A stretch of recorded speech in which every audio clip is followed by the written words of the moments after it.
You're listening to it, Tom and Zeus on the Shout It Out Loudcast. One of them has a body built for sin, and the other has an appetite for passion. Stick around, you'll find out who. I'm Mitch LaFawn from Rock Talk with Mitch LaFawn.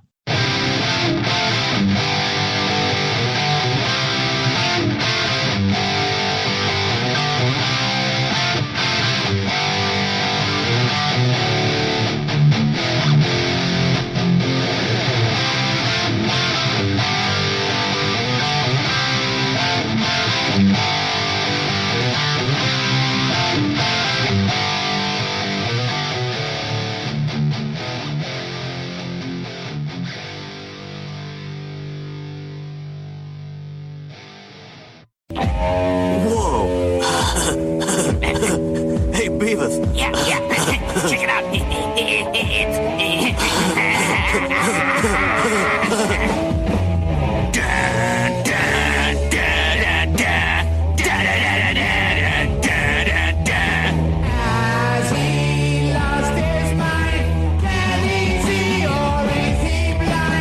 Which one's Ozzy? That's him in the members-only jacket. No way, that's Ozzy's son. Yeah. Ozzy's older than that. Yeah, Ozzy's an old fart.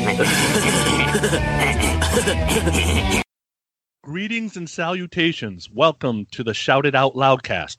Don't turn your radio dial. You're in the right place because it's time for another bonus episode. Episode number 9.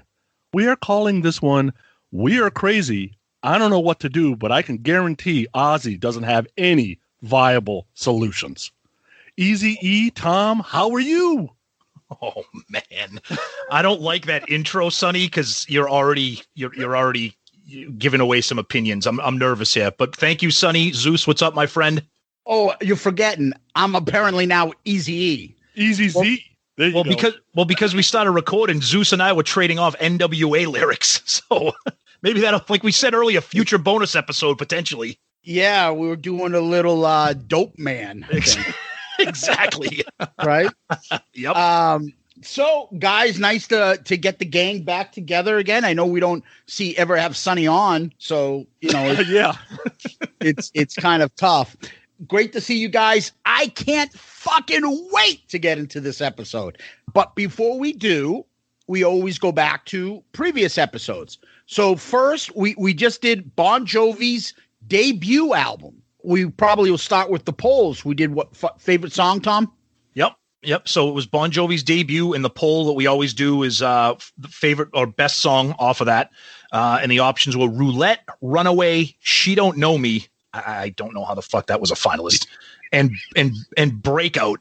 And of course, we knew Runaway was going to run away with it, and they did. 59% of the votes, and then Roulette and She Don't Know Me would tie with 18, and Breakout came in last 5%. So yeah, it's not a surprise. I think I was more interested to see what was going to come in second place because we knew Runaway was going to run away with it. So those were the poll results from the Bon Jovi debut.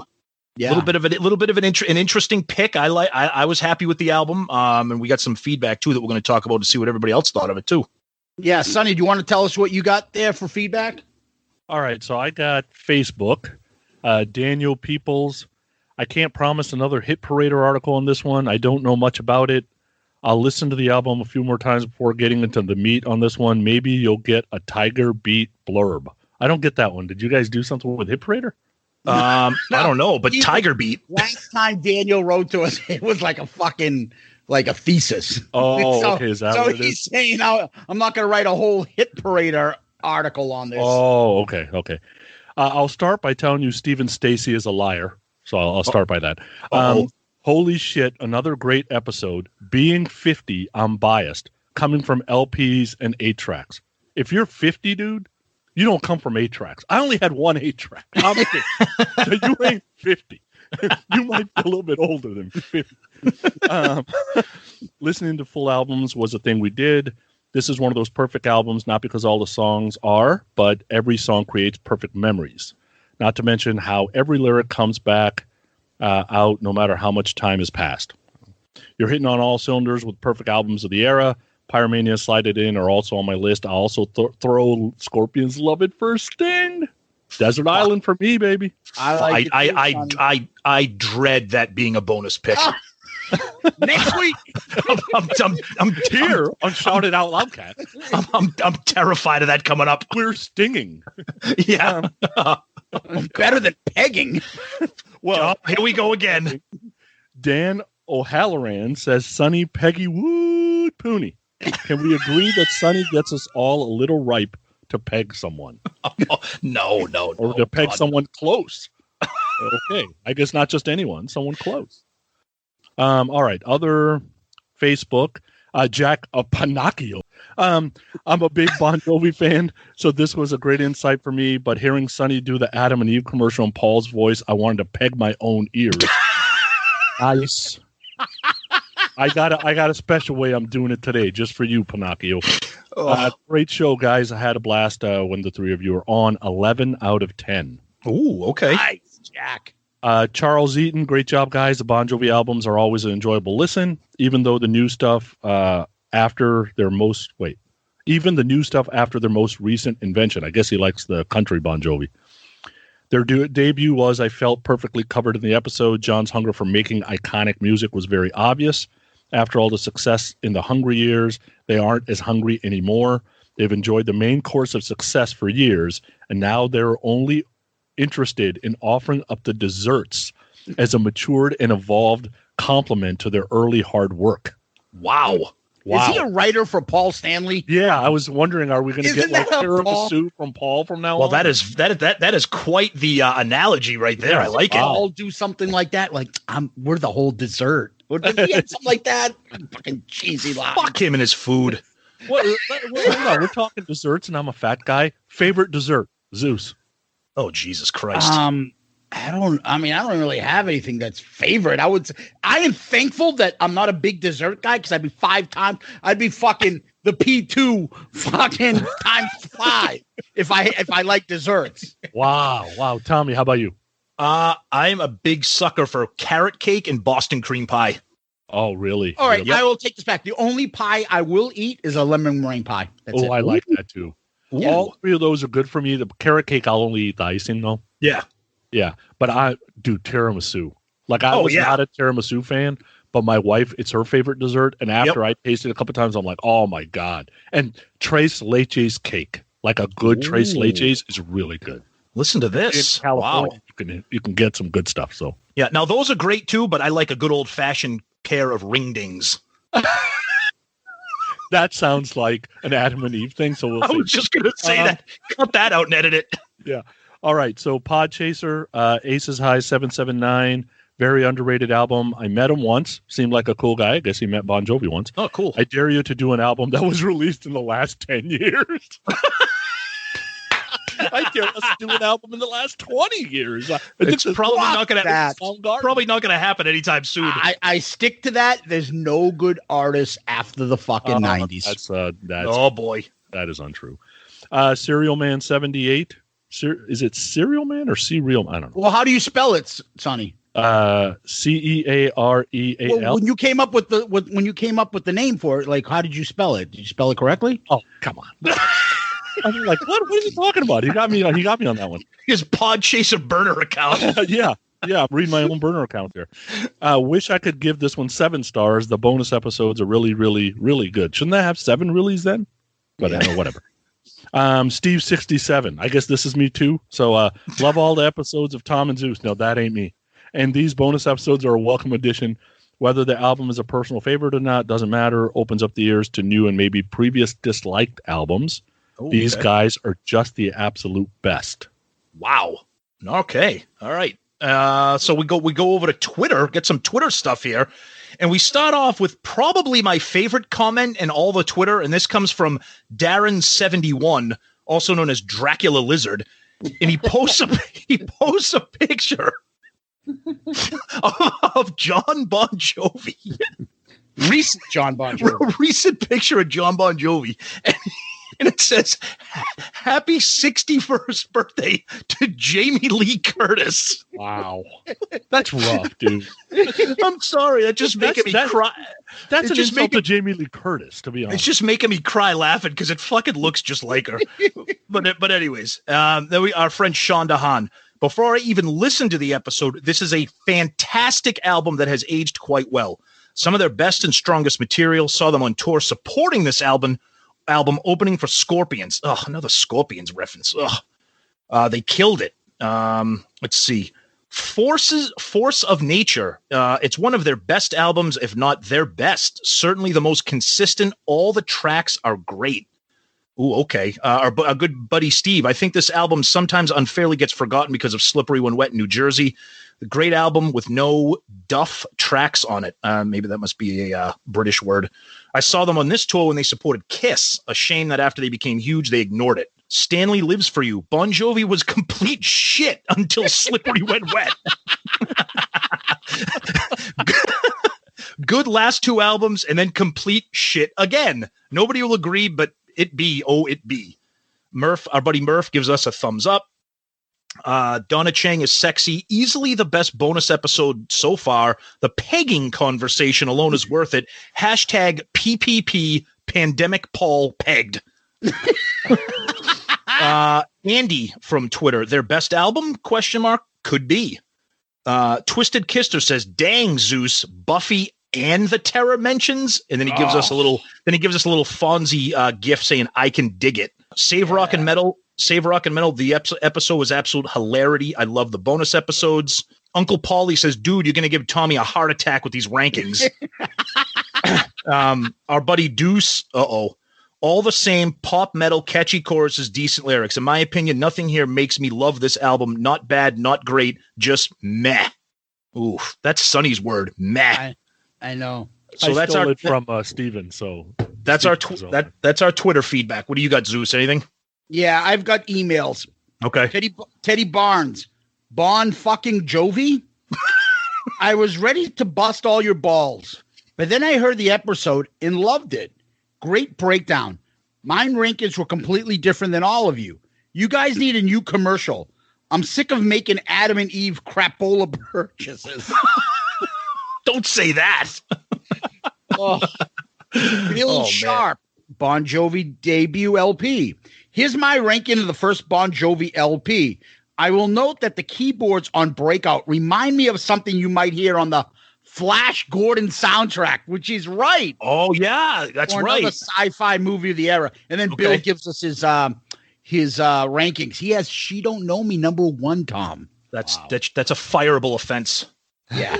Terrible. Mac Maddie, BJ. Okay.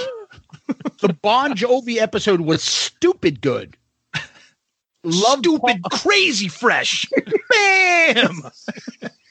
Bam! Hello? Yo, what's up? I want you to hear my rap album. Uh-huh. Yo, what's up? My name is Curly G Cradle Rock. Uh-huh.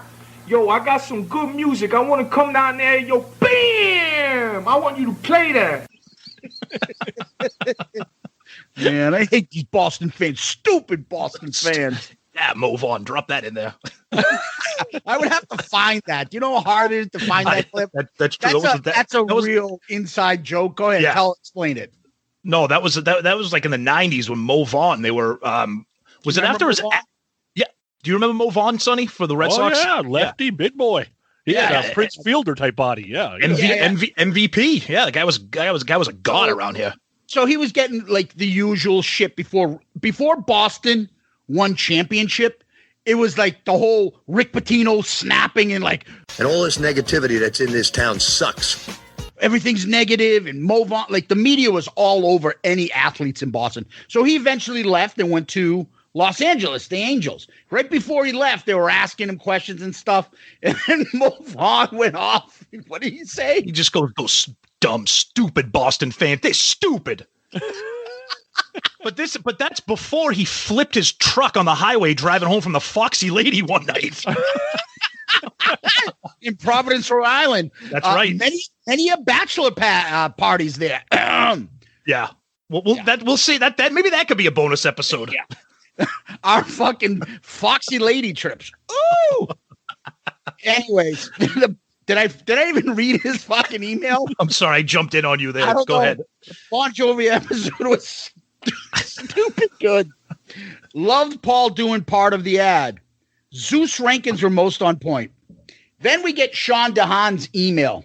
Sean is a huge Bon Jovi fan. So we went back and forth with a couple emails on this episode.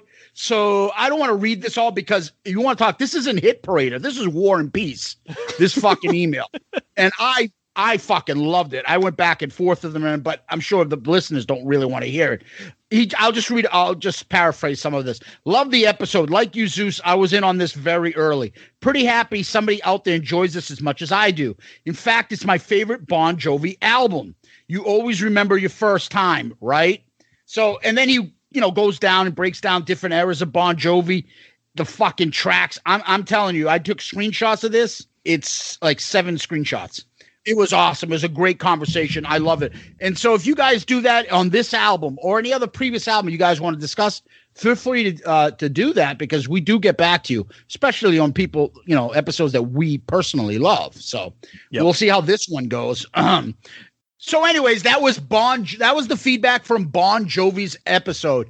Awesome feedback. We'll find out how we get feedback on this episode, which is Ozzy Osbourne's Blizzard of Ozz. But before we get into that, we have our friend Sonny to provide us with some information. Yeah, I'm not sure that ring dings or Twinkies or ding dongs are available here. But since I got a lot of crap about being Paul Stanley on the last read, here's what you're going to get this time. Free stuff is awesome. But free stuff to spice up your bedroom is even better. Select almost any one item for 50% off. And then Adam and Eve loads on the free stuff.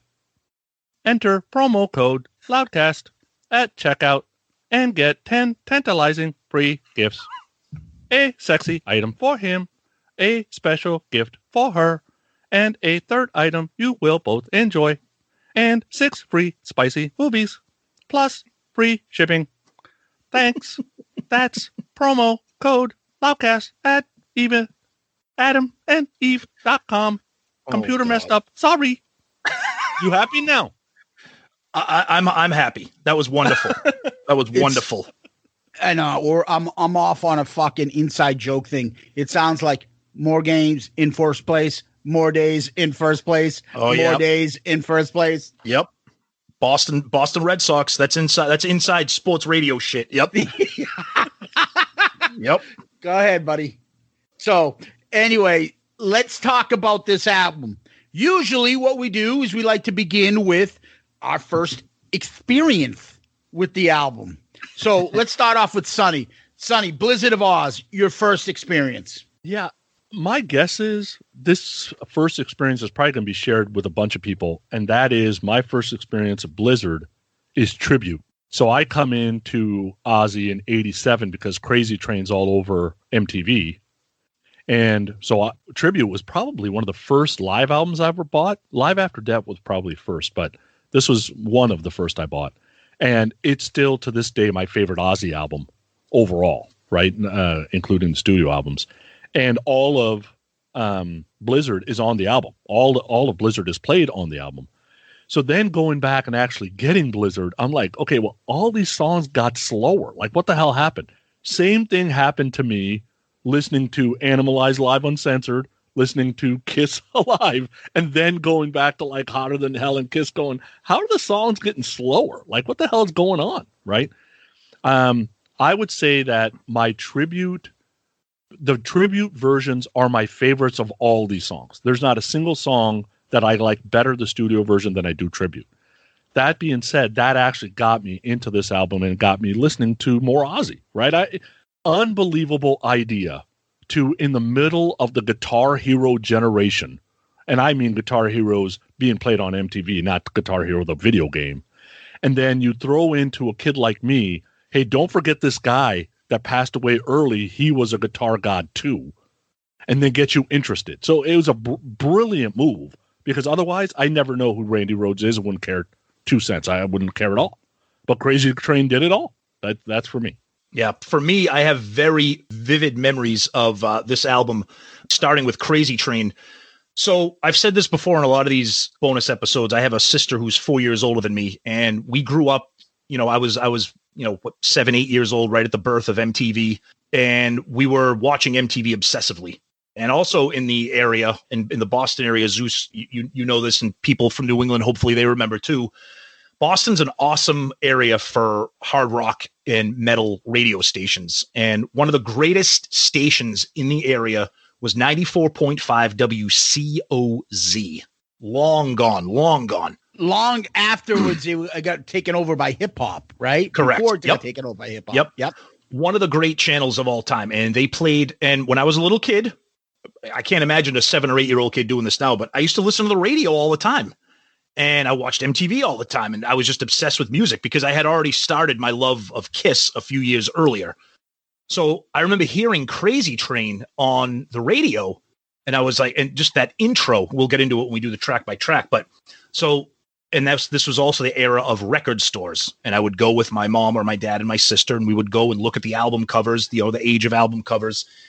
And I wanted to find out what album Crazy Train was on. And I saw Blizzard of Ozz, and I was like, oh, this might be cooler than anything I've ever seen from Kiss. Like, this album cover is insane. And I remember growing up in a Catholic household, Catholic school, going to church every Sunday, my parents were like, there is zero chance that album is coming home with us. That album cover is not in the house.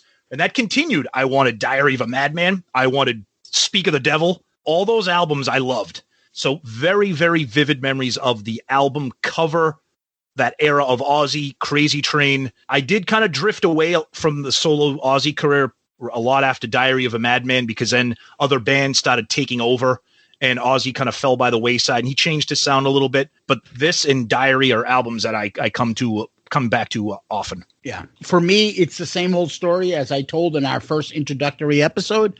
It's my crazy older cousin, Mike. Once again, I was at their house and he was into Ozzy. And he played this. And I remember we were little kids. And I think like parents would probably have DCF show at their house the way we were raised back then. So there were literally me and my brother, my cousin Mike and his two brothers, and my cousin Tony, my cousin George, and then my other cousin George. Yes, I have four. There are 4 cousins named George. It's a Greek thing. So we would all hang out, and we were all from, like, let's say me and my cousin George are the youngest at 6. There was 5, 7 of us. And I think Mike was the oldest at 13. All of us together, same time, hanging out, playing hockey, fucking listening to music. And we all got into this. And then around this time, the movie came out that this song Crazy Train sounds like it came from that album. That song came from that movie. Halloween was out, and it was like, listen to this. This sounds like Halloween. I was like, who the fuck is this crazy person? And it was Ozzy. And I remember little kid not knowing what Ozzy was, but I remember the Kiss symbols, people writing on notebooks, and then Ozzy with the line through the O and stuff. And I remember Black Sabbath doing the cross with Black Sabbath and not knowing what these bands are in AC/DC, but just writing them and knowing them. And then Ozzy was the guy that was like, this album was the one that was imprinted in my brain back there, the image of this album. And then Diary of a Madman, same thing. But Crazy Train is really what got me into Blizzard of Ozz before anything. And I just remembered hearing this. And then the Mr. Crowley and like, oh my God, it's about this devil guy. Like this was just, dangerous and scary, but I had to listen to it. And so I was into Ozzy back then, when he did Diary, all the way through. I remember when Bark of the Moon came on MTV. I was into him when he did Ultimate Sin. I've gone through everything. I kind of fell off over the past few years. I remember the Speak of the Devil album that came out. I remember the videos with, what's his name? Night Ranger's guitarist in the videos. What's his face there? Gillis. Brad Gillis. Brad Gillis. And so I remember, that's Paranoid. Oh, that's an Ozzy song. I thought it was Black Sabbath. And things like that. And just remembering, holy shit. He had the blue tattoo on his shoulder was kind of new. And I was like, oh my God, this guy's insane. And, you heard the story. He bites heads off bats and fucking insane. If the kid that likes Kiss is definitely going to like Ozzy. And I fell in love with the music and the songs. I didn't realize, the brilliance of it until later on. But, yeah, I was into Ozzy right from the start. Not Black Sabbath, but Ozzy. No, agreed. And I think Ozzy at that time, and we were at that impressionable young age where at that time of like lyrics, album covers, the appearances of bands, and nobody did it better than Ozzy at that time. Nobody. Between you talk about Kiss's album covers, but Blizzard of Ozz, Diary of a Madman, and then that Speak of the Devil album cover with him spitting out that red shit, whatever the hell, bile. Yeah, just and then the lyrics and just his persona and just the way he carried himself, and the guy was just iconic and just set the stage for so much more for that whole entire decade. Like I said earlier, his musical styles changed. My musical styles changed as more bands became developed as the 80s went along. And that's when I kind of drifted off. But like I said, Diary and Blizzard were always, and not to mention the album title itself, Blizzard of Ozz. It just sounds crazy. And then you look at that, you put it together with that album cover, and you're like, I have to have this. Yeah, I think it's interesting. Alice Cooper and Ozzy, they got something similar going on. Like, you go see an Alice Cooper show, or you hear about what Alice Cooper was, or the very theatrical piece. He's a guy who golfs every day. Like, the guy's the nicest guy ever, hasn't drank since 1980. His father was in the church, blah, blah, blah. Ozzy's not a devil worshiper. I think he just loved that people connected to him. Well, I guess I'll go with it. It works. Nobody else is doing it, really. Absolutely. Right? People already think it's on. I might as well just keep doing it. Yep. Do you know what he was, though? A fucking drunk. Yeah, I'd like to straighten out this funny little drinking problem I got. Oh, yeah. Oh, yeah. Well, everybody in Black Sabbath was. So that shit about they let him go because he got off the rails. Dude, they were all doing that stuff. So I just, that part of them letting Ozzy go. Now, was Ozzy more off the rails and they felt like they were more controllable? Possibly. But they spent a decade defining a genre, and then you cut loose your singer? Like, that didn't do Sabbath any favors either. Yeah, we're going to get into that, though. But it reminds me of when we talked about Def Leppard. Remember when we were talking about Pete Willis? They were all a bunch of drunks. Except when it came to making money, you can't fuck that up by being a drunk. And it's the exact same thing that happened with Metallica with Dave Mustaine. Metallica called themselves Alcoholica. They were such a fucking mess. But Dave Mustaine was so bad that they couldn't even function. So you're right. Being a drunk can be tolerable until it affects, like, when you're fucking face down and you can't even perform. Yeah. Money, making money. Of course. That means studio time, you can't perform. Right. Or on the stage, like, fucking, we can't do this. Crowd's going to fucking churn on us. Right. So we'll get into all that. But before we do, we usually go to album cover. Let's go, Sonny. You're up, buddy. So this album cover, first of all, it's available on, have you ever seen those things called icons, or I don't know if there's rock icons, like with a Z? I have. They make Kiss ones. Yep. Yeah. They make these little statue thingies, and they have one of this album cover. And it looks really good, and it's really detailed.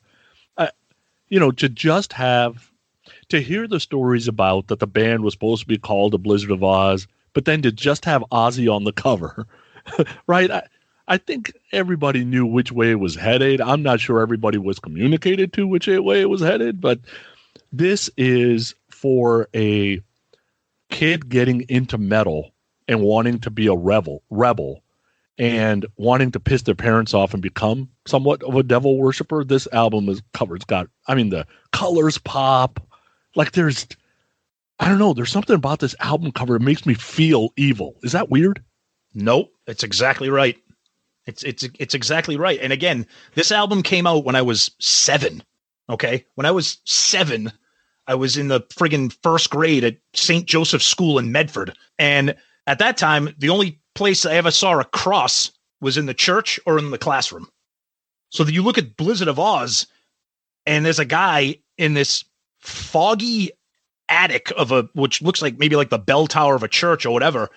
And he's holding a cross, not the way you would normally see a cross being held. And then there's the skull, the fog, the cat. Like, it's just as an impressionable young kid that didn't know what the hell they were looking at, you were like, I'm scared of this. Like this album could be trouble. I have to have it. And it's just amazing. Zeus. What it reminds me is old England Victorian horror stories and stuff. The Hammer films. Yeah, with so the old Universal. So what you're supposed to see, it's not slasher, but you see those movies and you would see like the staircase and the fog and the big ancient castles and stuff. That's what this image is. It's old English Victorian. He's holding the cross as though he's about to stab a vampire. There's a cat. You're right. The spooky, fog and the cape. And it's just like, what the fuck is that? I don't know. To me, it stands out. Even just the lettering. I love how his name is the markings right on the top right, and then Blizzard of Ozz. Oh, it's just, I think it was brilliant. And I'm not sure if it's lucky or not, but imagine the lettering being blue and he's wearing a blue cape, or it's all black. Like there's something about the red that makes you feel like blood is involved, but there's no blood there, right? Mm-hmm. Is that lucky? I don't know. But, I don't know. You're right. I can imagine this thing being pink. Yeah, because there's really no other colors on the cover. I mean, you have like the brown of the floor, but his cape and people talk about how iconic the Kiss font is, which it is. But the font that's used here with Ozzy Osbourne, and even the way Ozzy is written with it's red, but then it has like that silver, kind of glittering, glowing, like 3D effect. I mean, it's just unbelievable. It's amazing. And like Zeus said, Ozzy is obviously from Great Britain, and we talk about those old films, like the Hammer horror films, the Vincent Price, the Christopher Lee, those like he said, the Gothic castles in that aura.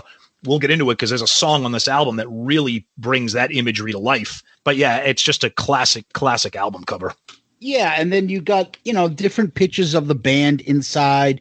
You had Ozzy in his fucking, I don't know what outfit that was. He does videos. There are old videos of him playing with the band with the fucking, what do you call it, shirts with the fringe hanging off of it. And his hands up in the air. Lyrics and stuff. So I have two different CD versions. I didn't realize when I got one of the CD versions that it's the remastered one. Yeah, that one with the small little thumbnail cover. That's the remastered one. Is that one you have there? It's the one with like so this one, yeah, I believe. Remastered. Yeah, but it doesn't have. This isn't the one with the new artist on it. No. This is the real one. This one has the fake people on it. Yeah. We'll get into that too. Yep. Yeah. Yep. And so each album is different. The CD's different. The images are a little bit different, but the front cover just is insanity. And there's every album CD has the newer versions have notes and comments from certain writers and stuff about the album, but it's all interesting stuff. The back cover, like the drummer always gets screwed. Like unless it's a picture of them hand in hand at the end of the show, like about to bow, the drummer always gets screwed. You can't see him at all on the back cover. So, that's shame.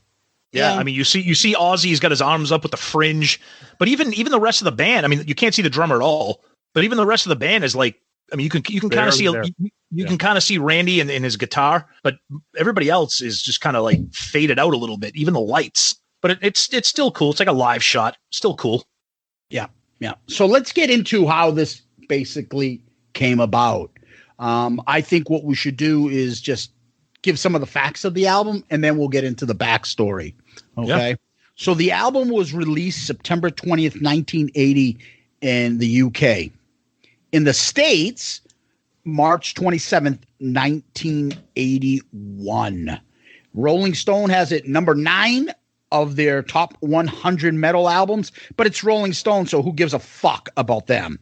I actually have the remaining 8 if you want to hear the list. I do. With that, so let me just jump in right here, Zeus. So the 9th greatest metal album by Rolling Stone. Number 8, Peace Sells by Megadeth. Number 7. Number 7, No Remorse, Motorhead.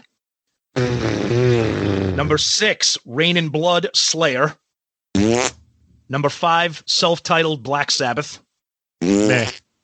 Number 4, Number of the Beast. There you go. Number 3, British Steel. Okay, I understand. Number 2, Master of Puppets. There you go. Now we're talking. And number 1, Paranoid, Black Sabbath. That's horrible. Yeah, the list is a little. I'll give him credit for Iron Maiden, Judas Priest, and Metallica. I feel like they're giving Paranoid that just because it's Black Sabbath. But back to you, Zeus. I thought I have This is really metal. They're not fucking around with hard rock. That's why. No. And I also, Zeus, you continue. I also have other stats and rankings too, but continue what you were saying. I just wanted to jump in there while you covered that. It made it to number 21 on the U.S. charts. It's now 5 times platinum. I can't believe that's it. I know, really.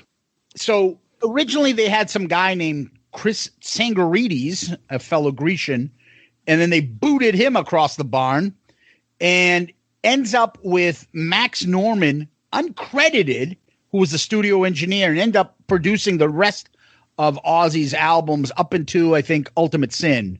And I think Ron Nevison took over then. Mm-hmm. So Ozzy, the drummer, Kerslake, Bob Daisley, and Randy Rhodes are credited as the producers on this. Mm-hmm. Tom, you want to finish off some stuff? Yeah. So, and just to kind of back up just a little bit. So this all started on Ozzy was booted from Black Sabbath on April 27th, 1979, after what the band claims to have made various attempts to get him back on the team. Tony Iommi is quoted as saying, "We just couldn't continue with him as much as everyone wanted us to. We couldn't. Nothing was happening. It would have meant the end of the band. We didn't want to fire him, but we had to if we wanted to continue." So that led to this. And, Zeus talked about some of the production as well. And the makeup of the band is interesting too, because Gary Moore was almost going to be the guitarist instead of Randy Rhodes. And at the time, Gary Moore wasn't quote unquote interested. So Ozzy's friend, Dana Strum, recommended Randy Rhodes to him. And thank God for that. Not that Gary Moore isn't fantastic, but Ozzy also wanted Tommy Aldridge as his drummer. Tommy Aldridge was quote unquote busy. He eventually did become the drummer later.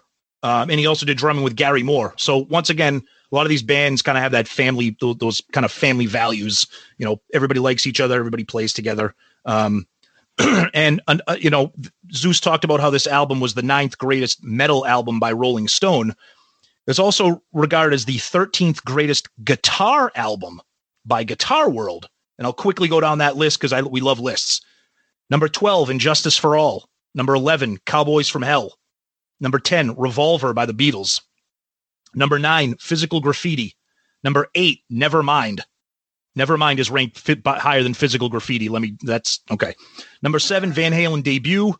Number 6, Paranoid. Number 5, Dark Side of the Moon. Number 4, Master of Puppets. Number 3, Are You Experienced? Number 2, Appetite for Destruction. Number 1, Led Zeppelin 4. So a couple rankings there shows you the regard that this album is held in. And that, to me, is thanks to Randy Rhodes, who at the time in 1980-81, other than Eddie Van Halen, you didn't really see this kind of guitar playing in not metal music, but like hard rock music. It was unusual, and I love it. We're going to get into it a little bit more when we do the track by track, but that's a little bit more background about the album, Sonny. Yeah. First, let's talk about Dana Strum. Like, how's he involved in fucking everything? Like, he discovered fire. Like, he wrote Rock and Roll All Night. Like, he's actually going to run for president. Like, who is this dude? Like, but I read that when I read that, I was a little bit surprised too. I'm like, Jesus, you're right. He's got his hands, he's got his fingers in everything. Yeah. But I got a conspiracy theory on this whole why they let Ozzy go. Okay, so follow me here. Tony and Geezer Butler knew Ozzy in high school. They never liked the guy. Okay, when they're looking for a singer, Ozzy's got a PA. PA's expensive, so they go get a singer that comes along with the PA. Okay, fine. Let me jump on that though. Yeah. The story was that they saw an ad for somebody, and the guy's name was Ozzy in the ad. They're like, it can't be that asshole we know from high school. He's a fucking loser. It can't be him. And they're like, holy shit, it is him. Yeah. So, like I said, they spent 10 years defining this genre. But I think what ends up happening is that Never Say Die tour in 79, Van Halen's opening for them. And I think Tony and Geezer in the back going, oh my God, if we want to take it to the next level, we cannot do it with this dumbass. Like, we are going to have to change what's going on because he can't do anything besides what he's doing. Mm-hmm. And he will take us down with him if we don't change. And I think that probably is the biggest mistake Black Sabbath ever made, was have somebody like Van Halen open for you. That is a bad idea. And they were probably trying to get new fans, possibly, but not a great idea. But Zeus, you were shaking your head. You believe in the same conspiracy theory? Yeah, there's a couple things about that too. So the last album they did was Never Say Die, which didn't sell much. They go on tour with Van Halen. Van Halen is blowing their fucking ass off the stage, kicking them all over the place. They look like shit. Not only are they like, we can't fucking do this. You look at their fucking lead singers, the blonde, good-looking, gorgeous fucking David Lee Roth doing spin classes in the middle of a concert. And then there's Ozzy with his members-only jacket just bobbing his fucking head, standing still, barely can fucking mouth the words because he's such a drunk.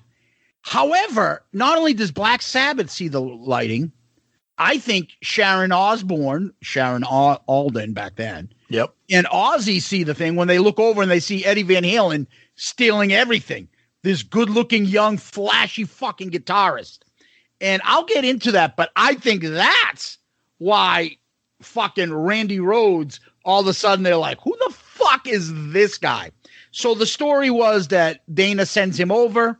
There's everything about Ozzy and this band is conflicting things because, number one, Randy's dead. Bob Daisley, I tend to believe him, although there's a couple things that he said over the years that are kind of contradictory, but Ozzy doesn't remember fucking half his stories. They're always all over the fucking place. Well, when you got wet brain the way he does, the fucking guy's lucky he can stand upright right now. But in addition to that, there's monetary reasons for them to keep it the way they are and about credit and things like that. Mm-hmm. So it's hard to figure it out. But supposedly, when he was looking for a band, he got kicked out. He's down at his bottom. His Sharon Osbourne's father was the manager. So they're still kind of managing Ozzy on his own. And Sharon believes in him. So they start auditioning people when he's in LA or whatever he was in. And they send over Randy. And supposedly the story goes that Randy plugs in and starts fucking warming up. And then Ozzy's like, what the fuck is that? And supposedly he's like, either that's the greatest fucking musician I've ever heard, or I'm fucking whacked out of my mind. And he's like, okay, you got the gig. I'll see you. And apparently he's like, I ain't even fucking played yet for you. He was that good. Yep. Then he goes back to fucking England and he's still talking about getting a band together, forgetting that he already offered Randy Rhodes the job. And then eventually they're like, you know, he gets Bob and Dave. I met some young bloke, in America. So he sends Randy to come over to America with him. But he doesn't know he doesn't have like traveling papers to work in England. So they fucking ship Randy Rhodes back customs after he spends a night in jail, ships him back to the U.S. And then Ozzy apologizes and sends him back over there. So Ozzy finds Bob Daisley, who was in Uriah Heep, who was in Rainbow. Mm-hmm. And then also they get, I think his name is pronounced Lee Kerslake, right? Or Kerslake? Yeah. Yep, Kerslake. Okay. Yep. And he's the drummer who also was in Uriah Heep. And these four guys never played before, got thrown together and somehow came up with this. We talked about it with Bon Jovi, where quickly come up with a band and how they found the magic. Same here. And, the four of them took off and they were supposed to be called, as you kind of hinted at it earlier, Blizzard of Ozz. That was the name of the band. Ozzy was in a band. He was going to create a new band. The other guys didn't want to be a backing band. They shouldn't be a backing band for somebody. They wanted to be a band featured themselves. And as they performed and got ready, the story goes that basically, I don't know if it was Ozzy, but Sharon changed it and changed the cover and made it seem like it was Ozzy Osbourne and the album was Blizzard of Ozz, not Blizzard of Ozz, featuring Ozzy Osbourne from Black Sabbath. And the band was like, what the fuck is this shit? But in the end, they just put up with it. Yeah, apparently Randy Rhodes was the one that was most upset about that. Like you said, he's like, "Whoa, what? I'm not backing. We're in a band. I'm not the guitarist for Ozzy Osbourne. I'm the guitarist for the band Blizzard of Ozz." And you're right. There's no fucking way that, that just sounds like an urban legend. Oh, it was supposed to be Blizzard of Ozz, but the font was bigger, so we called it that. Yeah, okay. And he's the only one on the cover too. Exactly. And it's funny too, because Ozzy said too about kind of getting fucking bounced from Black Sabbath. He's like, I'd be lying if I said I didn't feel betrayed by what happened. We were four, and this is funny, kind of talking about what you guys said about how they hated, they weren't fans of Ozzy growing up. Ozzy says, we were four blokes who'd grown up together a few streets apart. We were like family, like brothers. And firing me for being fucked up was hypocritical bullshit. We were all fucked up. If you're stoned and I'm stoned and you're telling me that I'm fired because I'm stoned, how can that be? Because I'm more stoned? But you're right. Everything that happened, I think it was convenient. It kind of reminds me of like a little bit of the Kiss story where, okay, yeah, they had to get rid of Ace, but it was also probably time to turn the page with the sound that they wanted to make. And you're right. Like Sonny said, it was probably time to let Ozzy go. But it was also time for Black Sabbath to change their sound. And when they brought Dio in and they did, Heaven and Hell and they did all that stuff there. But to put this band together and to put this album together is just fucking phenomenal what it turned out to be. Yeah. That whole family thing is interesting because even later on, when Black Sabbath is doing their final tour, Bill Ward was supposed to be involved, but they didn't want to give him a quarter of the money. And Ward's like, why wouldn't I get quarter of the money? I'm a quarter of Black Sabbath. Well, nobody, you're not a name. Right? Imagine that. It doesn't matter who the drummer is. Right. Unbelievable. So all of a sudden, family doesn't matter then. And do you like how later on Ozzy apologized? It's always Sharon doing shit and gets brought to his attention. He's like, well, it's not me. Yeah, it's like eventually you're an enabler, buddy. You let your wife do this shit. And I don't know, we could do a top 10 shitty things that Sharon Osbourne's done. Yeah. Amongst them is the contracts with the band and how, who performed and who got credit and all sorts of crazy shit on this. But you're absolutely right. And supposedly, let's get to the album title. It's supposed to be a wink wink about Ozzy's coke addiction and coke habit. Blizzard of Ozz. Yeah. And whether or not that's true or not, it's a kick-ass fucking album title. He makes a couple references in some of the songs, Won't You Ride My White Horse, and Mr. Crowley, and we'll get into that. So obviously drugs and drinking are part of the whole thing. But do we want to talk a little bit about, before we get into the tracks and stuff, about kind of the debacle that happened with the reissue, with the re-recording of the bass and drums as well? Why don't we do it now? Yeah. Okay. Yeah. Okay. So the album was re-released controversially by I remember when this happened. I can't believe it was 2002 because I remember this. With the original bass and drum tracks of the album were replaced with newly recorded parts by Robert Trujillo from Metallica and Mike Bordin from Faith No More. And it was because that there were royalty issues with a lawsuit between Bob Daisley and Lee Kerslake. And people fucking lost their goddamn minds when that came out. All right, now I'm very angry here. Because it's the biggest fucking dick move. Exactly. Hey, you owe me money. You owe me money. I played on this. You can't keep the royalties from me. Oh, yeah? Watch what we're going to fucking do to you fucking assholes. Fuck you. Let's record the album and sell it, and we'll take out their parts so they don't get shit.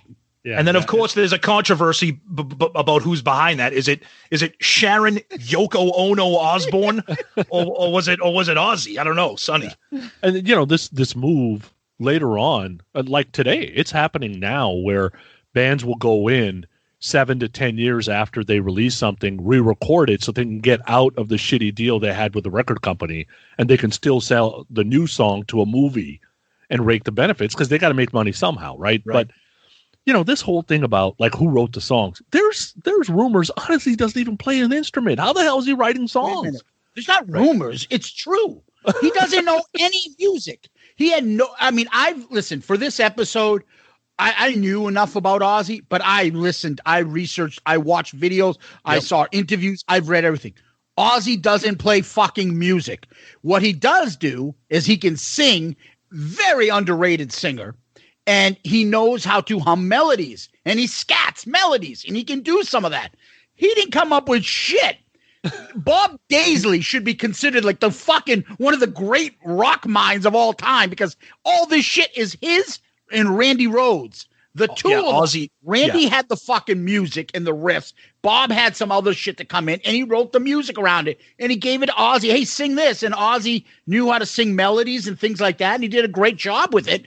But he didn't write any of this fucking, they're all laugh about it. Yeah, Ozzy wrote Mr. Crowley.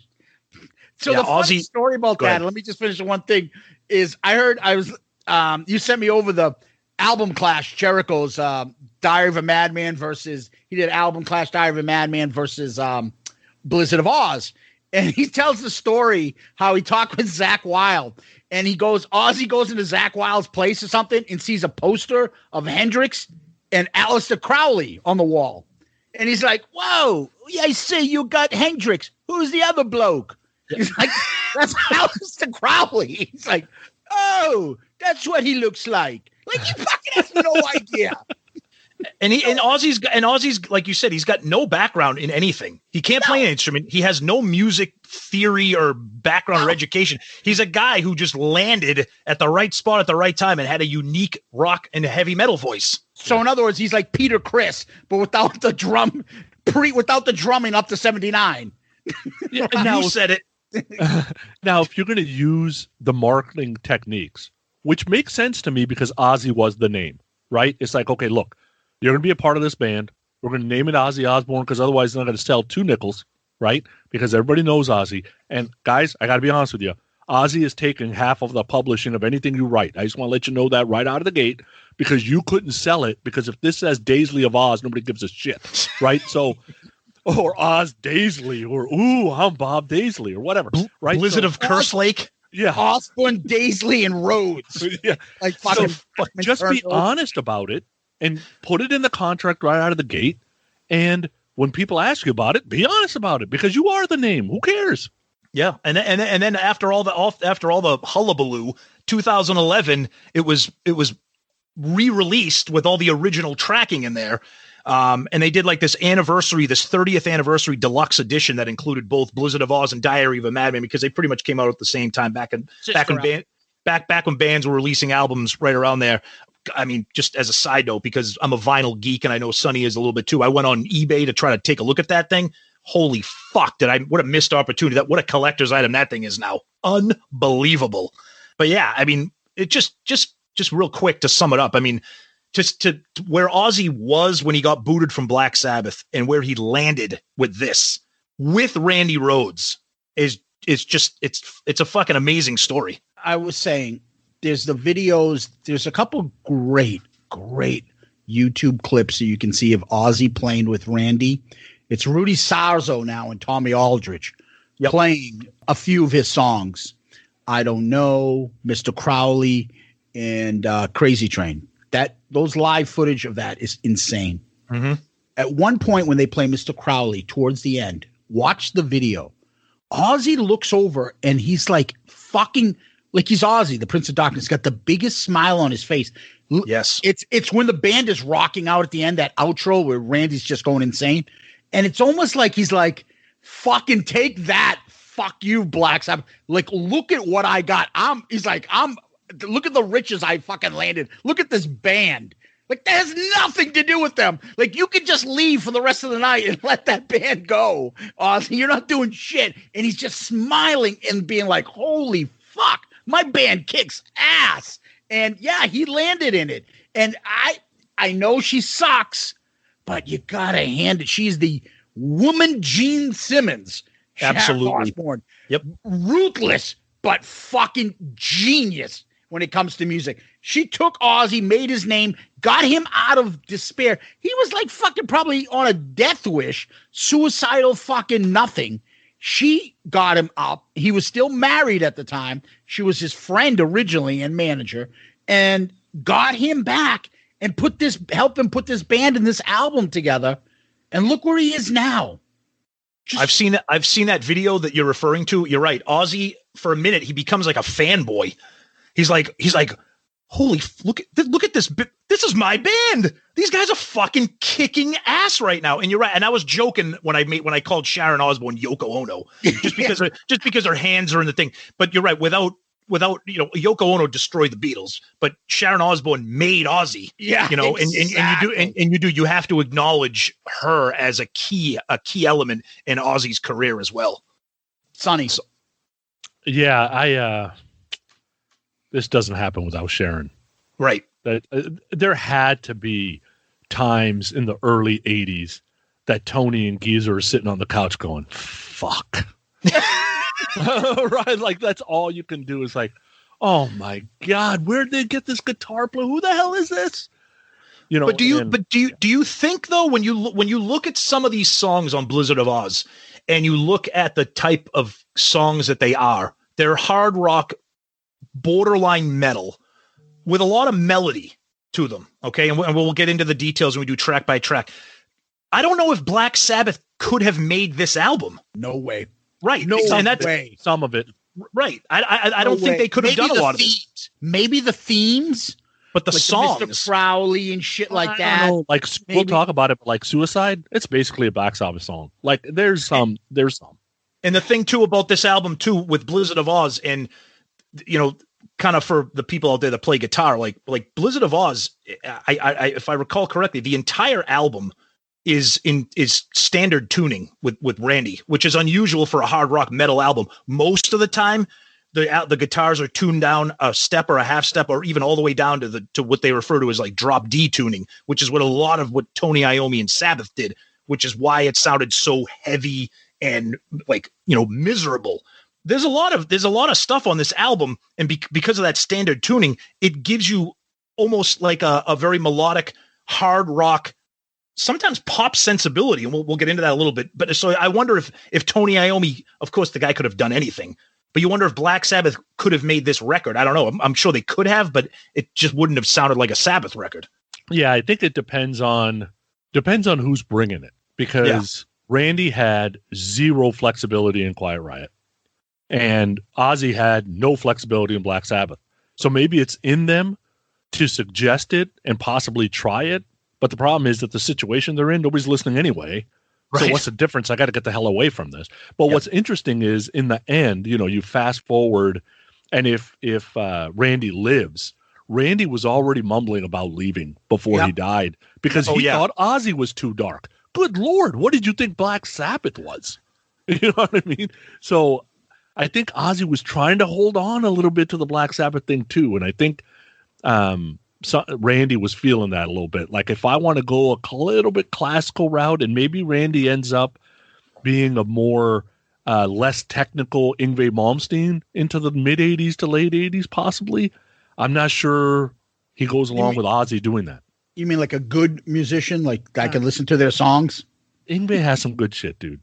Yeah, but you're right though. They both come from that heavy metal hard rock, but you can tell, and there's a lot of songs here where Randy, it's obviously not as obnoxious as Yngwie, but there's a lot of that classical tonality in that style. I'm an Yngwie fan. You have to be in the right mood for him, but yeah, I see what you're saying, Zeus. Yngwie is like listening to Mark Slaughter nonstop for like 3 hours. That's what it is. You listen to it in pieces, you're like, wow, this guy's fucking insane. Exactly. And then after a while, you're like, holy fucking shit, turn that off. It's fucking killing me. But I will say this, okay? I think it's a band effort. Bob Daisley took this fucking character, Ozzy, and was like the greatest fucking ghostwriter in all of music. He's like, I'm going to pretend I'm this character named Ozzy Osbourne and write this unbelievable music with great themes, great lyrics, and I'm going to work with this insanely talented young stud who Ozzy did say to him, just do it. Do what you want. Ozzy gave him free reign to play what he wanted. Whereas in Quiet Riot, Randy Rhodes was kind of boxed into that sound, that LA kind of melodic rock sound. This is metal. This is not rock to me. This is metal. And to me, and we'll get into it when we get into specific tracks, this is a whole new style of metal guitar. Totally. He's not Van Halen. Eddie, I feel, is more rock. This is metal, more metal. Eddie has some of that. Clapton it was always Eddie's hero, and a little blues and rock and melodic stuff, versus Randy, who is like, a combo of Eddie Van Halen thrown in with Richie Blackmore, that classical trained guitarist. There's been I don't think, for me, there's nothing. There's like, when this album came out, metal guitarists changed. Everything changed. Van Halen had that effect, and this had that effect. There's imitators. There's guitarists like Hendrix. There's guitarists like Clapton. There's Jimmy Page. There's Eddie Van Halen. There's Randy Rhodes. Different styles, different heroes. I may have my favorite. You may have your favorite. I don't know if you can say one's better than the other. It's just, what do you like? What kind of music do you like? For me, and this will tell you where we're going to go on this album, the best, favorite, greatest, you name it, adjective, guitar album I've ever heard in my life. And favorite. Nothing is better than this. The talent on this is fucking off the charts. He's just out of this world. And from what I understand, because I'm not a musician, technically, Diary of a Madman is even greater. But to my ears, this is more melodic, and this stands out. It is just fucking off the charts. I don't know if you guys want to add to that, or we get right into the tracks. No, I'll jump in on that, because I was going to kind of save that for the end too, just from a personal standpoint. So this might not be my favorite album of all time. It's a highly regarded album that I listen to often. I did preface it, Tom. I say guitar. Yep. But what I was going to say is, for me personally, my two favorite guitarists of all time are Ace and Slash. I like that style. But in terms of sonically speaking, this album, to me, has the greatest guitar sound, the greatest crunch, the greatest distortion. Whatever Randy Rhodes is using, whatever he plugged into, and whatever amp he was using, whatever distortion he was using, it to me is the greatest. It's exactly what I want from a hard rock, heavy metal, electric guitar sound. And what he does on this album, like Zeus said, there are some songs on here that I'm like, oh yeah, the song is pretty good, but I'm listening to it because I want to hear Randy Rhodes continue to play on it. And that's the kind of album that this is. And you're right. I think the reason why I like this album a little bit more than Diary is the reason why I like Slash and Ace. I would never call Randy a sloppy guitar player, but this album is not as polished and technically put together as Diary. So it has kind of, for me, the best of both worlds. It has Randy's technical prowess with a little bit of that Ace and Slash at some point. So to me, it's just song oriented. Yeah. It's an amazing album. Sonny. My favorite guitar players are from the Hendrix and Eddie Van Halen cut. Like, okay. I'm a Vi fan. I'm a Betancourt fan. If it's not for Randy, I never listen to this album again.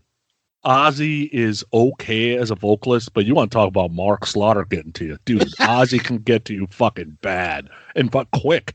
If it wasn't for how lucky this son of a bitch is of some of the guitar players he's had, I'm not even sure I ever listened to Ozzy. You know what I mean? I'll tell you something, son. I want to jump on that because I've always said that Ozzy sounds like he's whining in every song. Think of No More Tears. Yeah. You know the song? I can't listen to that song. Yeah. I can't listen to that. Guitar playing's amazing. Oh my God. I want to fucking stab him on that. But the bass line and guitar is insane on that song. Yeah. But it's so whiny. And that's why I almost like Black Label better, but Zach's not much better of a singer. He can get annoying too. Oh, God. Right? So if it's not for Randy, I wouldn't even listen to this album the whole way through doing this episode. to be honest with you, because on shame, going quick. Shame. It's funny. It's funny, Sonny. I'm you may have hit on something that maybe I didn't even really notice, because I said after Blizzard and Diary, I kind of drifted away from Ozzy. Well, maybe the connecting tissue there with that is that Randy was gone. And you're right. There are some. Ozzy is not a great singer. I'm not a huge fan of him. On this album, he can pull it off with certain stuff. But like Zeus said, No More Tears. I'd rather have you. I can't.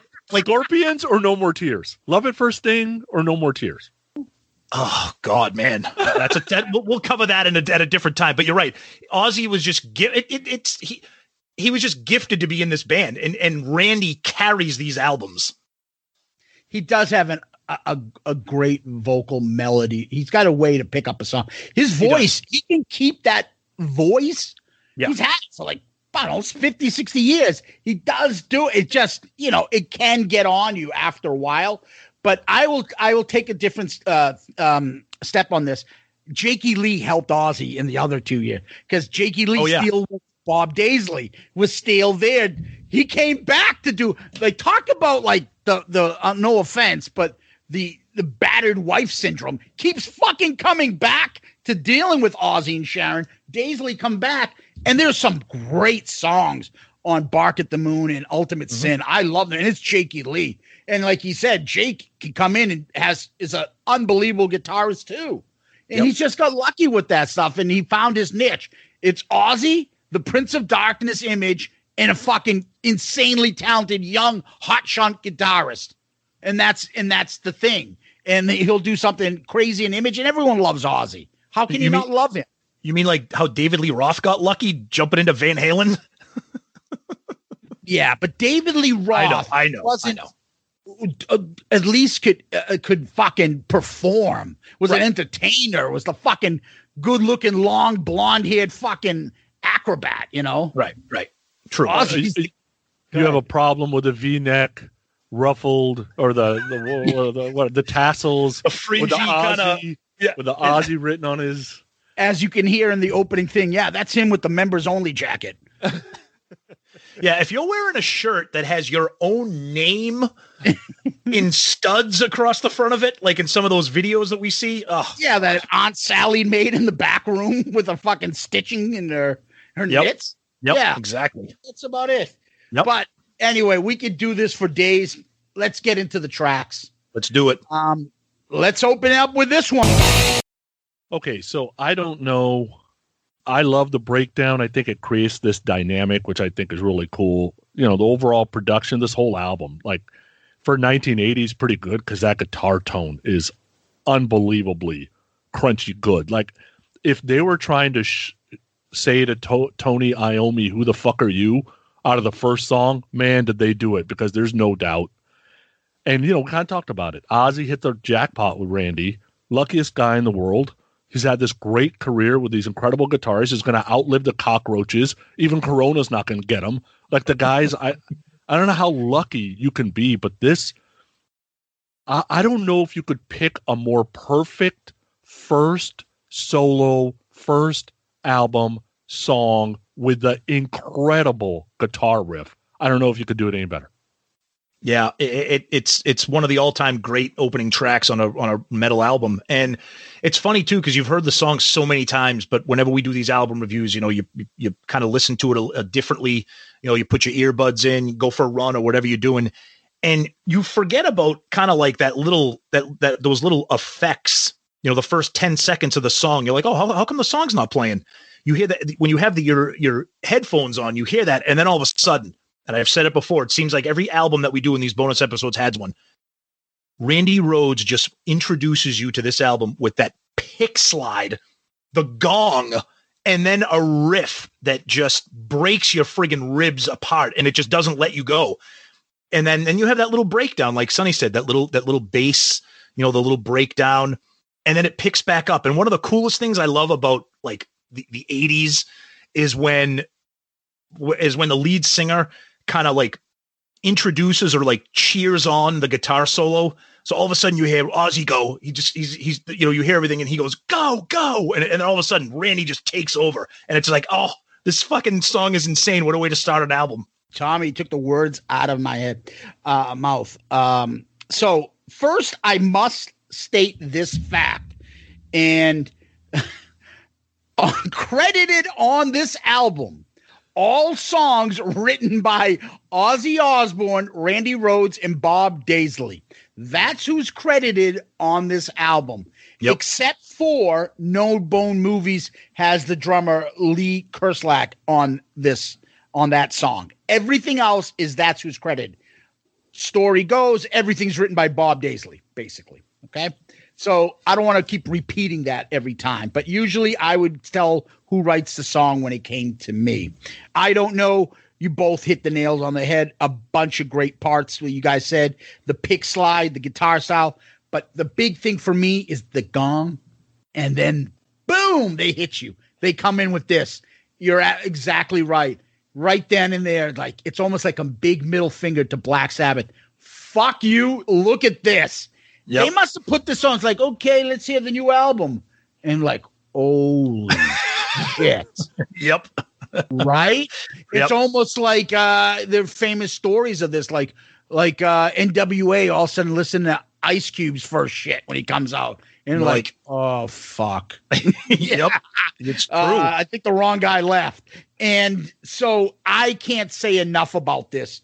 The break down the middle, it's just Randy is just insane. The finger picking on the solo, the speed. And it's one thing to say, and this is, you got to say this about certain guitarists. You have to be a certain talented guitarist to be able to play, just be the only guitarist in the band, to be able to play your rhythm and a lead guitarist. Eddie Van Halen can do it. George Lynch can do it. Randy Rhodes can do it. Jimi Hendrix can do it. Not everybody can do that. This guy can do it. And then when you hear the live version of this, do you feel like there's anything like a skip? You know, when you hear other people play and they play it live, you're missing a whole section of the song. Yeah. Oh, when the solo comes on, it's like, it's not the same. Yeah, because he's playing two different parts, but on the solo, he can only do one part. Randy doesn't miss a beat. And that whole part, small, simple things in an album that you forget why you like this album. You're absolutely right, Sonny. You've mentioned that point. Like, why do I like this? And like little things that you don't think much of. You talked about it on Bon Jovi. Same thing here. The whole thing, Tom, that you just said, when he's just like, go, go, go. It's like, it's almost like fucking handing it off. Like you're watching a football game and you fucking hand it off to Barry and you're like, go, Barry Sanders, go, go, go. Yep. And you're like, fucking look at this guy go. And it's just insane. And then it comes back. First of all, you got to also say the lyrics are fantastic. You know, they're fantastic. And you know, right then and there, Tony Iommi, the band is like, there's no fucking way he wrote this fucking song. That's like, what that's it. Pay to do this. That's a good point. A lot of these songs are all well written. The lyrics are all like there's no Kiss lyrics on this album. People look to me and say, "Why do you got your rocking in your pocket?" Right? Yeah. There's none of that. There's no suck me, fuck me songs on an Ozzy album. Not that there ever would be, but. There should have been later, but we'll get to that later. Oh, boy. Because I got a big problem with the lyrical content of one of the songs. Okay, we'll get to that. I know which one. But I just think off the top, and you'll find this a lot. I can't say enough about this. So if we don't do like numbers for songs, we don't say, oh, I give this a 7 or 8. And I can't tell you how many of these songs I'd probably give like a 9 or 10. Yep. This one is off the fucking charts. Incredible opening, maybe one of the best. And if it ever gets overshadowed, it's only overshadowed because what else is on this album? The other thing is he opens a lot of his concerts with this, right? Mm-hmm. And this has been in his set list ever since day one. Yep. Yeah. So let's go to the Patriots in Gillette Stadium, Tom, and hear the next song. Okay, so like you mentioned, iconic in sports. There's no doubt. And this was my wake-up alarm for years. And finally, Nicole's like, look, you got to get that alarm off. Because it was like every time the alarm would go off, she would think like the house is getting robbed or something. So I had to cut that shit out. You know, the pick slide that Tommy loves, there's no doubt that's there. Something Zeus said earlier, so the one guitarist, he's playing and even on tribute, you can hear it. He's playing the riff. Then he puts this little guitar fill in right back to the riff like that. His dad, being a music teacher, I think kind of told him that rhythm is, or was it mom? Okay. Yeah, mom. Rhythm is where you win. All that other shit is nice to have, but if you can't have some sort of rhythmic melody on your guitar that people can remember, it's going to be a problem. And him coming back to it, even after putting the fills in, are awesome. The verse part of the guitar riff is almost peppy. And this is what you were talking about, Tommy, is he's not tuned down. So it almost feels a little happy, right? It's a little crazy. I guess maybe it does fit the song. I'm not too sure. Now, I don't know if you guys heard about this, but supposedly some dumbass named Greg Leon and some other dumbass named William Weaver said they wrote the lick to this thing and that Randy stole it. You know, and it's one of those things where you don't hear about it until after it's already sold 5 million copies, like that kind of shit. Like if it only sold 10 copies, nobody would care. But since there's money to be made, somebody cares all of a sudden. So I don't know how much of that shit's true. For all we know, Ozzy wrote it. Who knows? I have no idea. But yeah, what I have written down here is to catch a me in the mid 80s or people who are looking to Eddie Van Halen and the, you know, Yngwie Malmsteen hitting and George Lynch hitting and, oh my God, these are guitar gods. Don't forget about the one that passed away before you got into it. Puts it right in the middle. This is an amazing song. I've heard this song, just like you guys, 500,000 times. I have never skipped this song. I wish Rock and Roll Night was like this, but I'm sick of that. Oh, come on now. So, yeah. All right. So Crazy Train, to me, maybe the greatest intro to any song in the history of hard rock and heavy metal. Maybe put Welcome to the Jungle right there, but this intro is just unbelievable.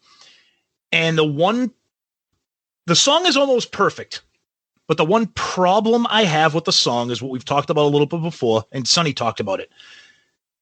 The intro, the bridge, the chorus, the solo, everything is just metal. And then you get to the verses and it's like crazy, but that's how it goes. And I'm like, it just I'm like, wait a minute. Wait, what just happened here? Wait, what just happened? You just opened up with the most scary, like, menacing intro, and then you just went into like this little shuffle beat and this like upbeat little, you know, millions of people. I'm like, wait a minute, what just happened? But then he goes into the bridge and the chorus and the solo. You're like, okay, this fucking song is unbelievable. It's kind of a weird, like it doesn't, the verses like don't fit the rest of the song. You know, yeah, Sonny's doing like the Carlton Shuffle right now. What you just said. Go ahead. I could totally picture, and somebody probably can come up with this, one of our listeners. You know, you're exactly right. I could totally picture in the middle of Crazy Train, right when the lyrics come in. Yeah. Go ahead, sing the part. Millions of people. like in the middle of that is a mashup with YMCA. Right. It's just millions of people staying at the YMCA. Right. It's just, I mean, and I hate saying that because the song is so amazing and the song has so much to offer and you love listening to it. And it's a song that you don't get tired of. You know, we've talked about, you know, Sonny kind of hinted on that thing. He talked about Greg Leon and how he helped, you know, he takes credit for it that when he took Randy Rhodes' place in Quiet Riot, he helped him write the lick to this, the riff, which he said came from when the two of them were listening to Steve Miller's Swing Town, which is one of the worst fucking songs in the history of recorded music. So I would love to say wait a minute. I thought Ace Frehley's cover of The Joker was that. Oh, geez. Don't make me talk about the Steve Miller Band. Fucking brutal. So I would love to see how you connected Swing Town to Crazy Train. But anyways, I saw that. So we've already done a couple lists. So bear with me. I'm going to do one more list. Guitar World ranks this as the 9th greatest guitar solo ever. I don't know. I can't believe it's that. It should be way higher. So the top 8. Sonny's giving me this mad, like he's not impressed with the solo to Crazy Train. What's the matter? It's not even the best solo on this album. Okay, we'll talk about that. But so number 8, Hotel California. Number maybe higher. That is, I'm not an Eagles fan, but that solo is unfucking believable. Because it's dual guitars doing the same fucking thing. It's insane. Yeah. Number 7, One by Metallica. Number 7, 6. I'm sorry. That was number 7. Number 6, November Rain, Guns N' Roses. Number 5, All Along the Watchtower, Jimi Hendrix. Now there you go. Number 4, a band I can't stand, but I'll give him credit on this solo, Comfortably Numb, Pink Floyd. Oh. Number 3, number 3, Freebird, Lynyrd Skynyrd. Number 2, Eruption. Yeah. Number 2, Eruption, Van Halen, and number 1, the obvious, Stairway to Heaven, Zeppelin. So, Sonny's making a face. There's a reason they're there because they're so overplayed. I mean, you've heard them. No offense, Eruption should not fucking be in there. I agree with that. It's got to be a lot. It's got to be something that moves you. Eruption's just fucking guitar overload. Like, what the fuck is this? But it's also not something you're like, holy. And it's also not part of a song. Yeah. So it shouldn't be included. But anyway, so those are some of the rankings there. But yeah, the song is just it's a stadium anthem. It's just it's an incredible song. And some of the information I got on this too is that the song is kind of based around some of the themes about what was going on with the Cold War at the time, which is kind of interesting because you just thought it was about Ozzy being fucking crazy and losing his mind. But multiple sources can talk about how, the lyrics were Cold War theme influenced. So I thought that was kind of an interesting thing too. But why don't you just ask Bob Daisley? Yeah, exactly. Ozzy's like, Cold War, what's that all about? I don't know. Zeus, go ahead. Crazy Train. I never heard of it. This song, we joke, but it's every Patriots game. The entrance of the Patriots come out. We're all know every fucking hockey game, every fucking base. It's just that big. Yep. I put this in, and here's my own top 5 probably list. Overplayed, but yet you still love. Yeah. This, Rock and Roll All Night, Shook Me All Night Long, Stairway to Heaven. And you guys want to add anything else? Welcome to the Jungle. Welcome to the Jungle. Enter Sandman. Enter Sandman. Back in Black. I mean, just songs that are overplayed for a reason. Just like whatever. But for me, I can't. I'm like Sonny. I can't steal. I can't steal. Not get moved when I hear the song. Yeah, and it's usually when the solo comes in.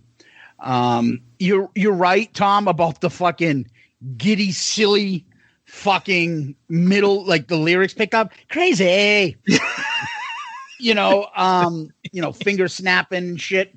But that riff and the image to me, Tom, was Halloween, the Michael Myers theme. Oh, Michael Myers theme. Yep. Yeah, that thing. And that's it. It's just the way the guitar goes and that sound. And even that, think of how many fucking rap stars made songs off of this. Oh, yeah. Yep. Right? It made hits off of this song. Or even the car commercial with the family in the car, each making a different rattling noises to make the sound effects at the beginning of this song. Yep. It is such and then he did it for Tribute when it was Fat Ozzy with the hair metal hairdo on the railroad track. Yes. Oh my God, that was such a bad image for Ozzy. Oh my gosh. That was really bad. It's so iconic that it's almost like a cliche, but it was that Trick Daddy Let's Go fucking thing that became a huge hit. Yep. And people sample this song still. The finger tapping of Randy Rhodes. It's clean. It's super clean. You can hear every fucking note. There's no this is messy. It's almost like he's too talented. He's playing it too easy. It's too simple for him to play this. Anybody else would be struggling to pick this stuff up. Yeah, and if you watch when you watch the video of him doing it almost looks like he's bored. It's like, dude, how is this? How is this that easy for you? And then picking right up in the rhythm. So, like I was saying, if you hear other songs, and I've heard other musicians try to do this live and stuff, you miss half the song, but he goes right back into the rhythm. He doesn't miss a step. It's insane. And like one of the things that Sonny said too, and you notice it, he does like the equivalent of what a drummer does when a drummer does a drum fill. He'll be playing the riff and then he'll just go and just go right back into the riff. I'm like, how the fuck did you just do that? Like it's unbelievable. And I think what's happening is he's writing it, or obviously he was writing it knowing he's going to have to play it live. Yes. Right. So even the guitar solos, they end before the verse comes back in. So the guitar solo is not fading out and he's going to have to deal with that live. Which a million other artists, that's the point I was trying to make. Like in the song, you could tell that awkward part where they come right back to the lyrics and the guy's still off on a tangent and it sounds horrible. Yeah. So, wow. What a song. Let's go to song track number 3. Hit it. I got a feeling this is where we're going to start splitting up here. Let me start with the good.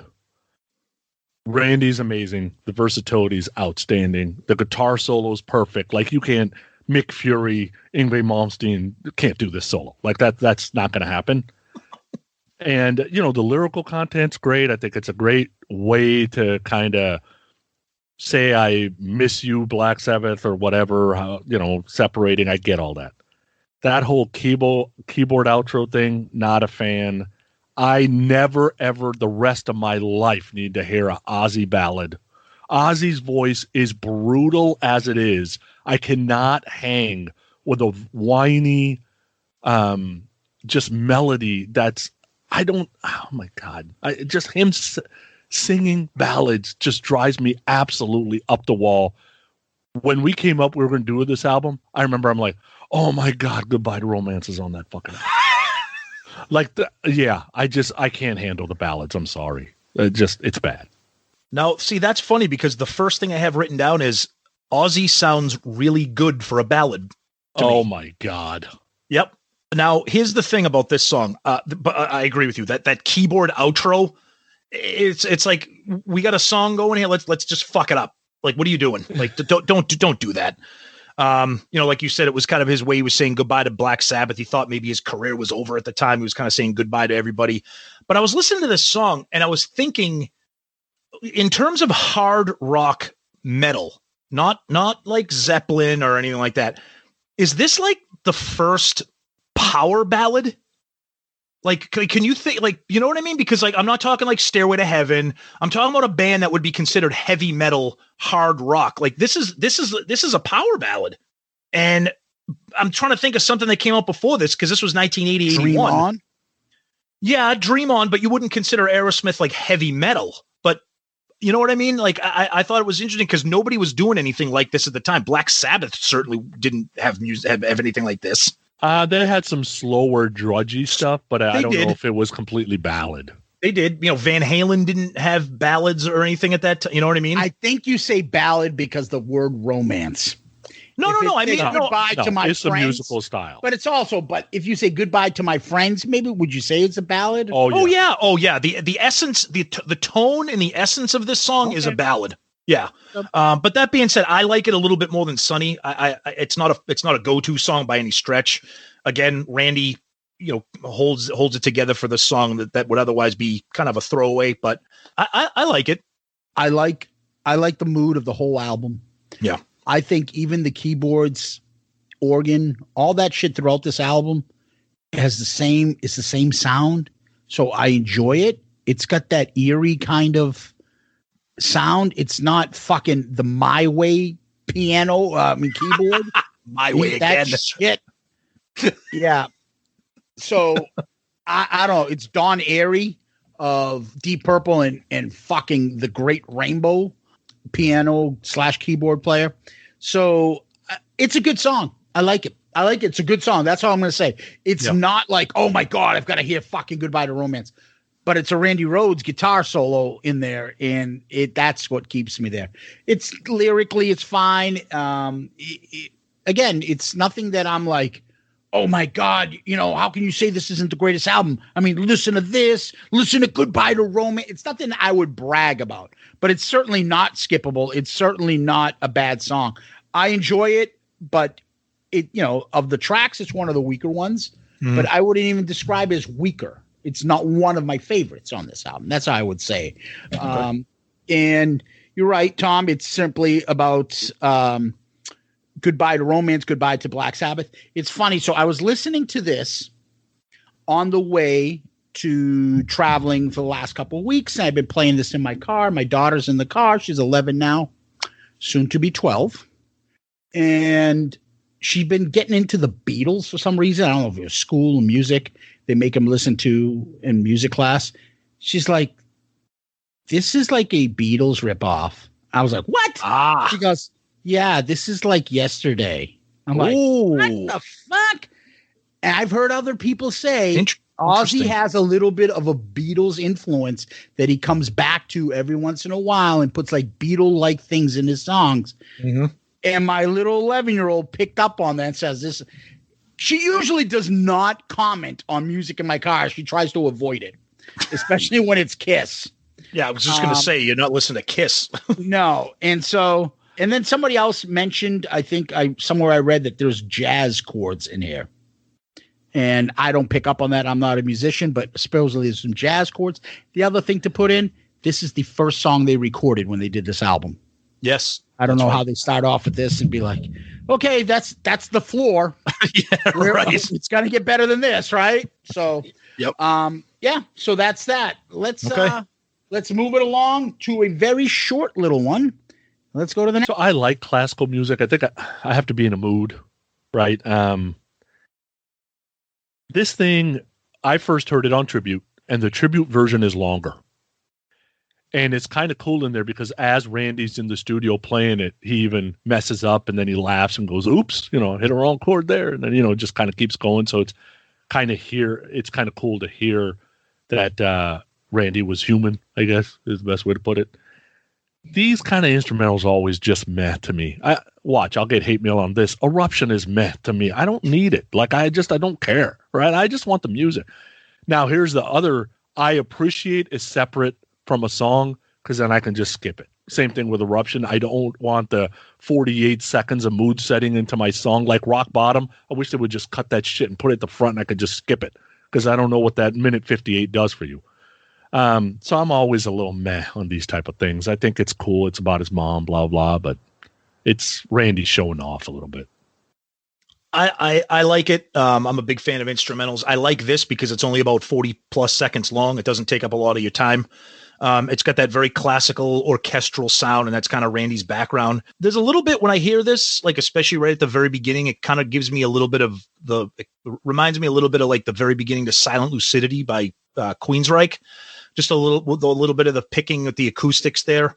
But it's there. It doesn't take up a lot of your time. I mean, that's why I don't skip it because it's 40 seconds and it gives you a little bit of a reprieve before you get your the next song, which we'll get into. So, but I don't mind it. I'm on record as saying I'm a fan of instrumentals if they're done correctly and don't take up too much of your time.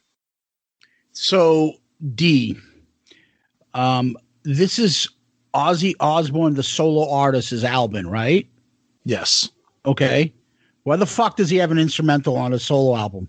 Yeah. When was Daisley in Sabbath? Why do you say goodbye to Sabbath? Like, I don't know. But you get my point. Like, obviously it was a band. It wasn't, he's not putting out fucking Randy Rhodes song. And this is then. They didn't put it on afterwards as a reissue. They put this out when Blizzard of Ozz came out. It was supposed to be a band effort. And, Dee's named after his mom. It's a classical little music, little ditty. And it's 49 seconds. Yep. Nice little, thing. But I am 100% with Sonny on this. Don't need it. Nice. But I'm not even a fan of Eruption. I don't get it. It's okay. You're talented. That shit doesn't move me. I don't know. It doesn't do anything for me.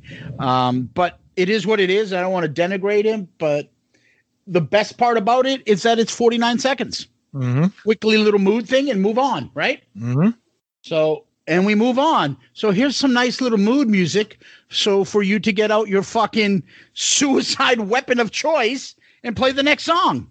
So I mentioned earlier about lyrical content I got a problem with. This is not the song. It's a later song. Because I think he's right. Whiskey is quicker. Wine, I don't even like wine. Whiskey is quicker. The song needs a guitar solo.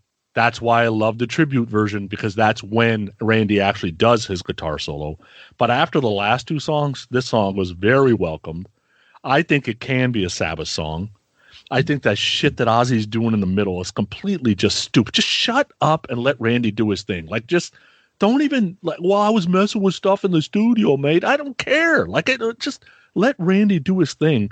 And this whole lawsuit thing, you know, whether the song encourages self-destructive behavior or makes kids especially susceptible to issues, I don't know if I believe all that. I think everybody's got to make their own decision on, should an artist have to worry about what they're writing about in case innocent ears may hear it. I'm a believer of no. I think the artist should be able to express whatever they want to express, and it's on the parent to try to either listen to what they got, just like I used to, right? The kids would want a song on their iTunes. I'm like, great, you give me the money, I'll put it on your iTunes, and they got a clean version until they were into their mid-teens, right? Because it was listening to all this fucking gangster rap, hip-hop shit, and I didn't want them to hear all the stuff that sooner or later you're going to end up hearing anyway. You don't need to hear it as an 8-year-old. You can hear it as a 14-year-old, right? So this whole lawsuit thing, I don't think it says shoot in there. I just wish he would shut the fuck up. Basically, like if you're gonna change something on the recording in 2002, take that part out, like that kind of thing. But that's just me. One of the greatest riffs on the entire album. I mean, the way the song just again with Randy Rhodes and that guitar tone, just an unbelievable riff. And there's a couple conflicting stories. You know, Ozzy claims that he wrote it, you know, after Bon Scott died. Bob Daisley's like, no, this is about Ozzy, because Ozzy was about to be the next Bon Scott if something didn't happen to him. Sonny hinted at the tragedy. You know, November 1985, Ozzy was sued by a family of the teenager who committed suicide, allegedly after listening to the song, claiming that in the middle of the song it says, "Why try? Get the gun and shoot." You know, horrible tragedy. But this is the thing that's kind of funny. Not about a tragedy, not about a suicide, but Bob Daisley and Ozzy claim that the line actually says, "Get the flaps out." Flaps meaning an English slang term for vagina. Yeah, like I say, snapper flaps. That's exactly the why I said going all over the place. I was saying that shit in high school, Tom. So I don't know which one is harder to believe, that he said "get the gun and shoot" or that he said "get the flaps out." I don't know, but this was a great line. So, but Sabbath's former manager and Sharon's father, Don, said about the lyrics, he goes, "To be perfectly honest, I'm doubtful as to whether Mr. Osbourne even knows the meaning of the lyrics." So, but that being said, you know, I like the breakdown when it's just the bass, that little bass breakdown. The part of the song that Sonny was talking about with all the little vocal effects and say, it's stupid. That's dumb. Nobody needs that.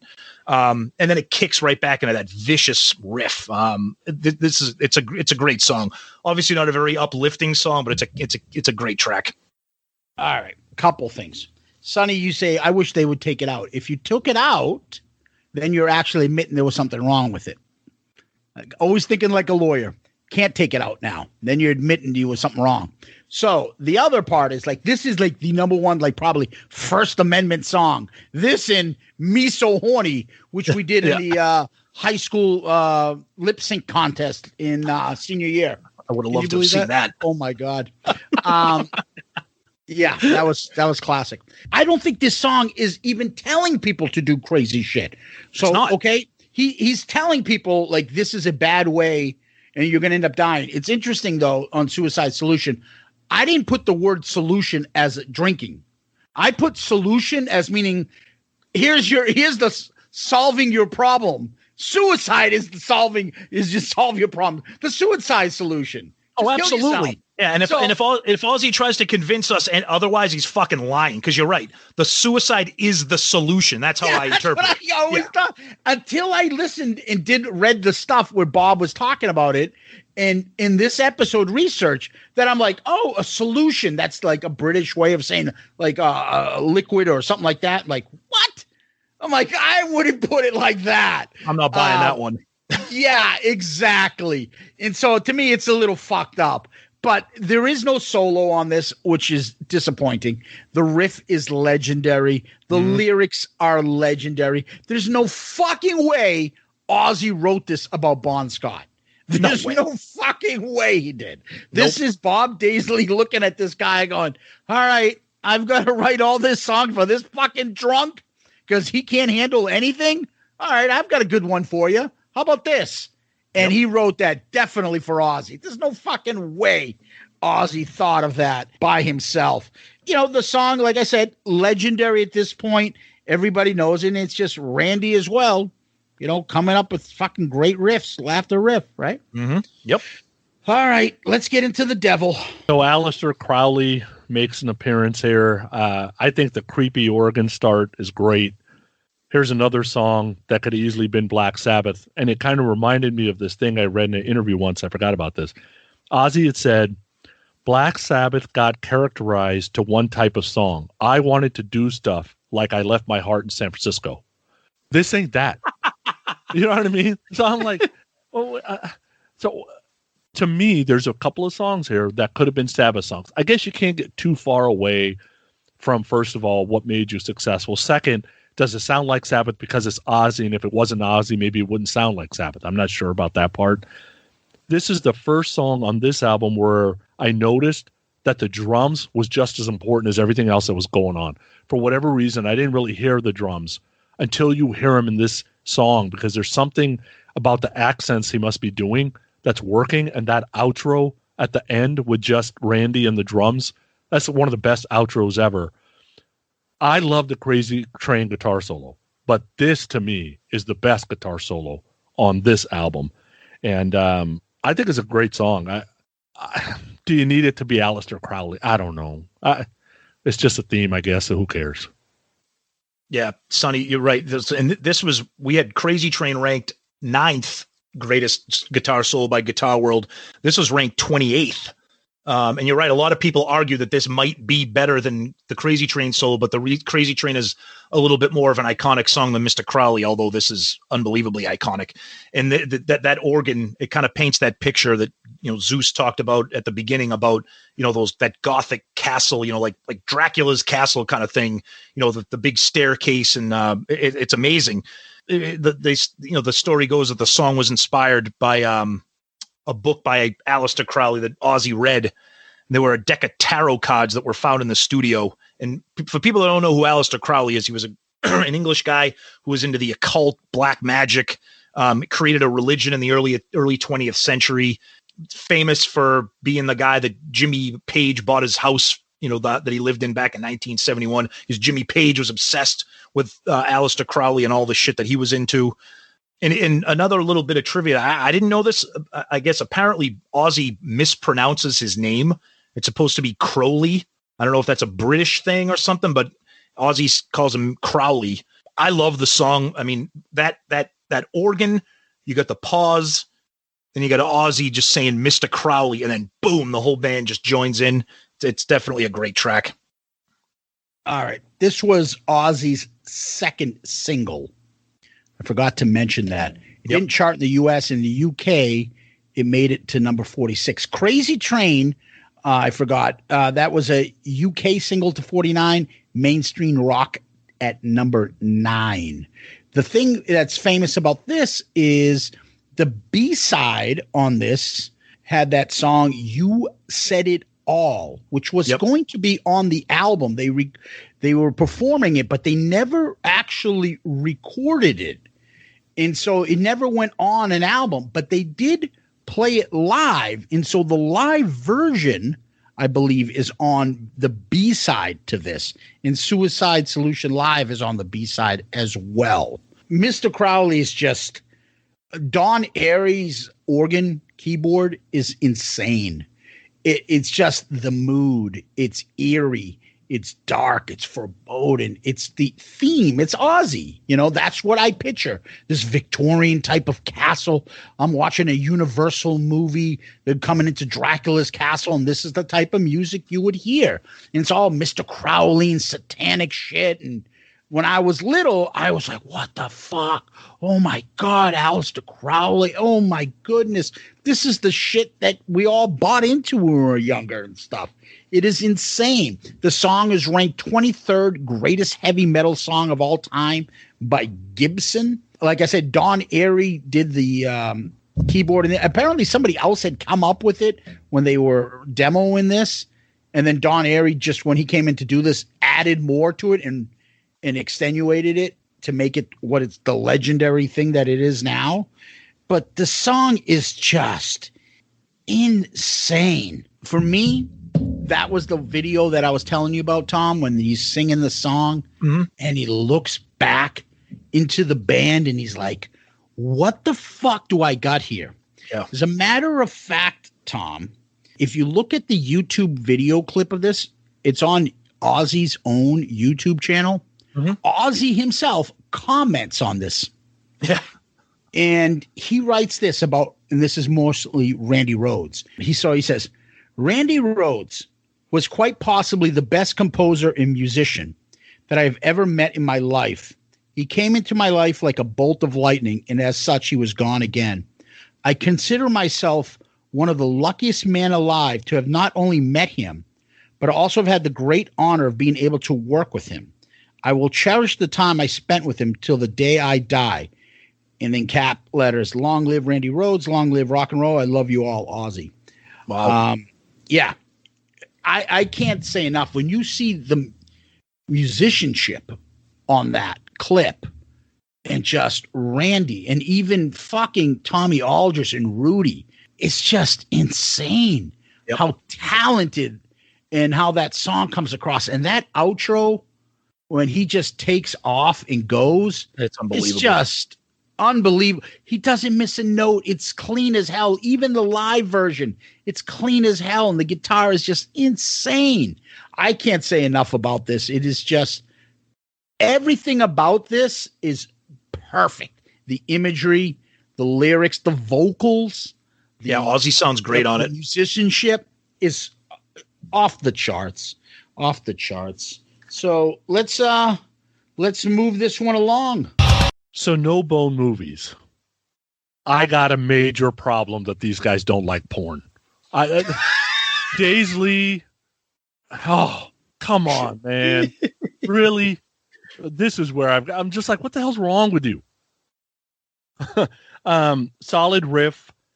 The guitar solo is a little weird because it kind of feels like it got recorded like in a tunnel. Chorus is a little bit lazy. I don't like the whole gang vocal thing. And I don't know if you noticed, sounds like rock and roll to me. Did I miss the like Led Zeppelin rock and roll? So same lick, right? Hell no. No, sounds the same. You're not too far off, Sonny. Sounds the same to me.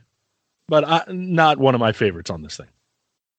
Okay. So to me, I'm going to be on a fucking island on this one, and that makes me happy. I love this song. The riff on this song, I love the riff. Yeah, the lyrics are friggin' stupid.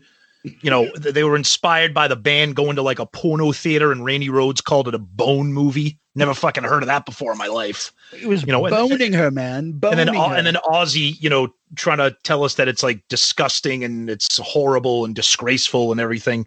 The song was supposed to be a B-side. There's people out there, I'm sure, that probably wish it was a B-side. This is one of those songs when I was talking about the crunch of Randy's guitar. I like the up tempo and I like the lick that he has in the song. The chorus is kind of stupid, but I just enjoy Randy's. This might be the most perfect example of me loving this song just to hear Randy's guitar tone and his riffs on this, because most people don't think it's a standout song at all, but I enjoy this one a lot. Zeus.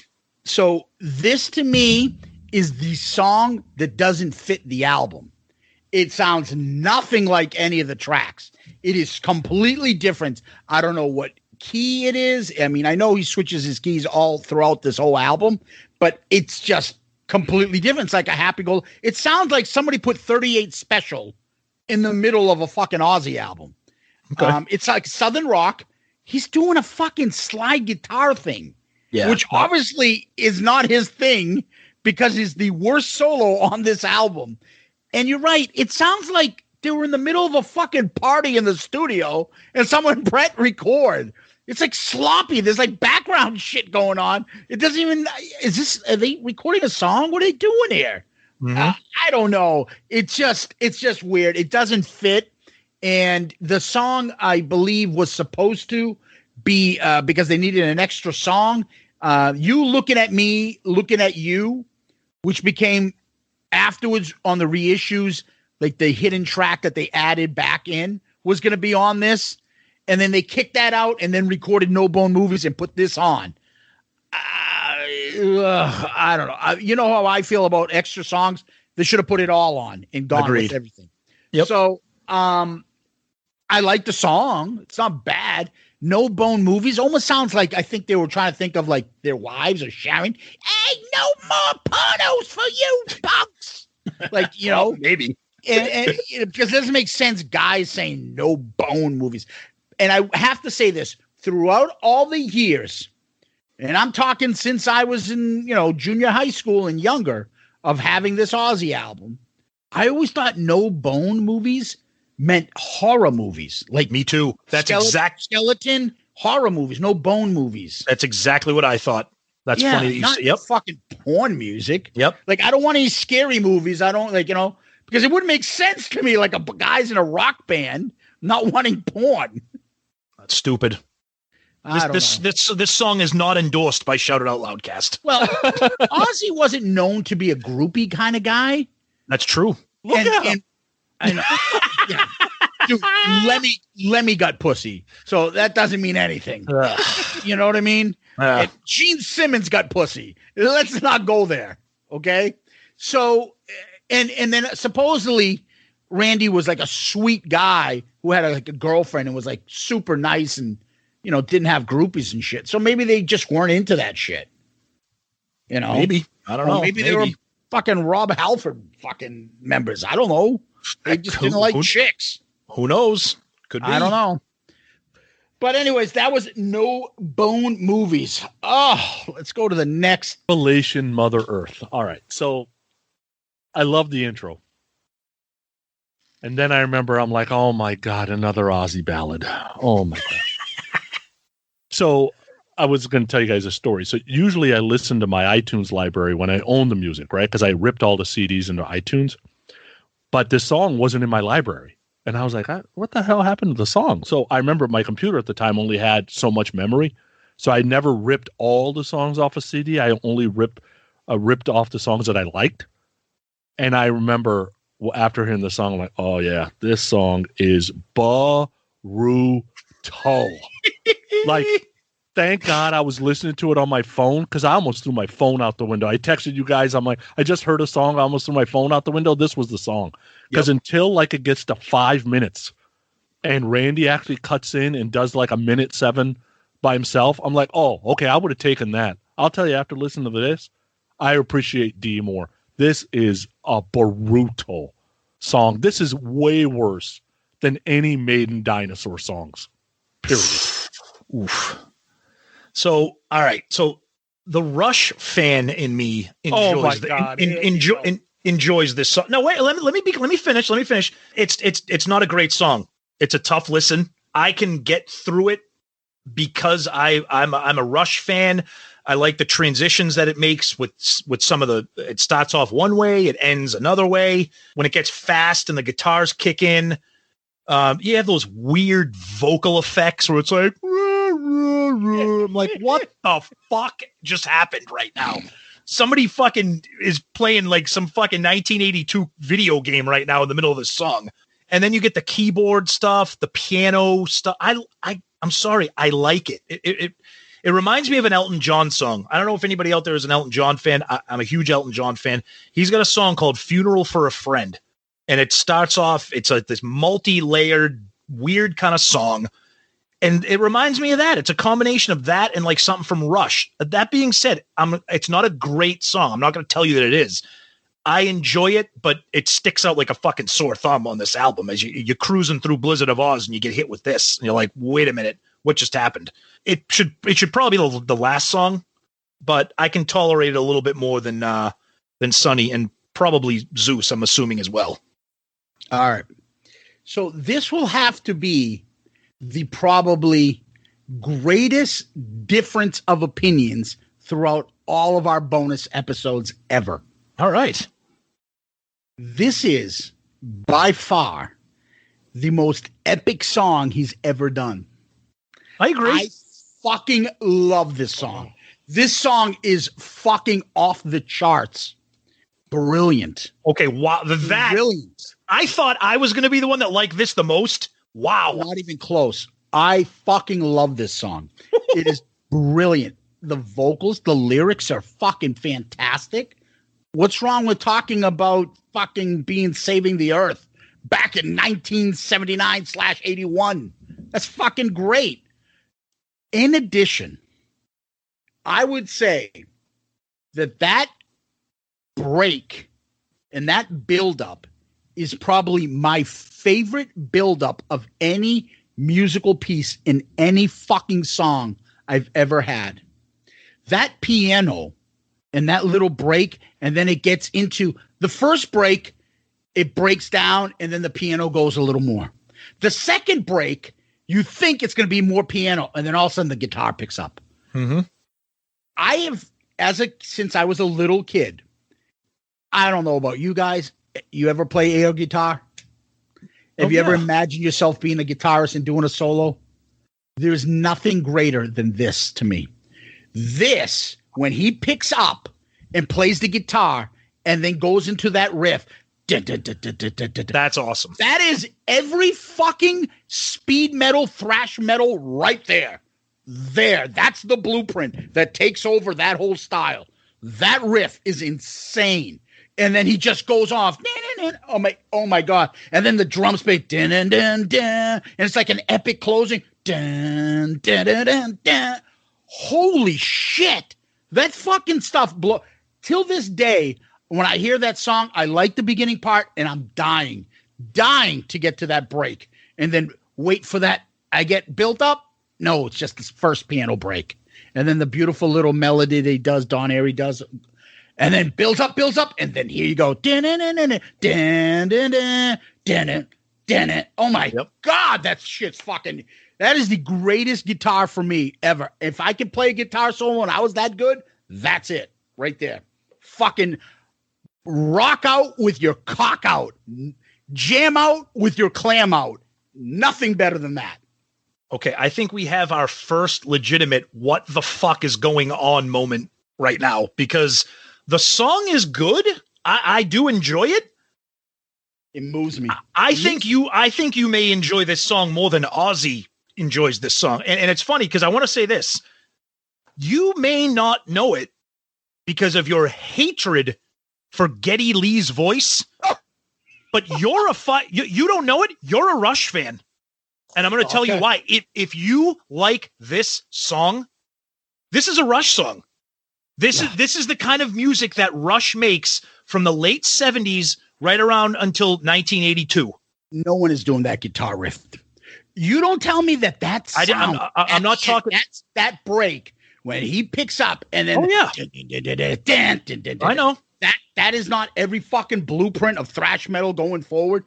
I hear Metallica throughout that stuff right there. It's like a whole different style of metal guitar just got formed right there. And I've, through the research and reading this album and going through this and listening to other artists and other interviews and other musicians talking about, they all talk about like that point in that song changed a lot for rock guitar, for metal guitarist. It's true. It's that classical metal. That fucking riff. Yep. It's true. Yeah. Holy shit. No, I enjoy it because it is very Rush like for me with the way the move. Here comes the slap down. Go ahead. The way the song transitions. But yeah, here's Sonny going to say 3 syllables. Ba Ru To. This song is shit. It is not shit. You don't like it? Fine. You want to disagree with me towards that end and not think that it's fucking, at least you don't like it? I love the last minute okay, 7. The song. So then you can say that you don't want to hear the beginning. Yeah, I don't want to hear the first 5 minutes. Yes, I could say that. I love it. Fucking brutal. Oh, I'm happy to hear that Zeus likes it, because that means there's a shot at getting you into Rush. Oh my there God. might be an opening. The album, Tom. There might be an opening. There might be the album. Well, we'll see. Not this time around, but we'll see. All right. So that was Revelation, Mother Earth. Let's go to the final track. We're not going to do You Looking at Me, Looking at You, which is the bonus on the stuff, because we're going to try to keep these classic albums based on the albums as they were released. So let's go to the final track now.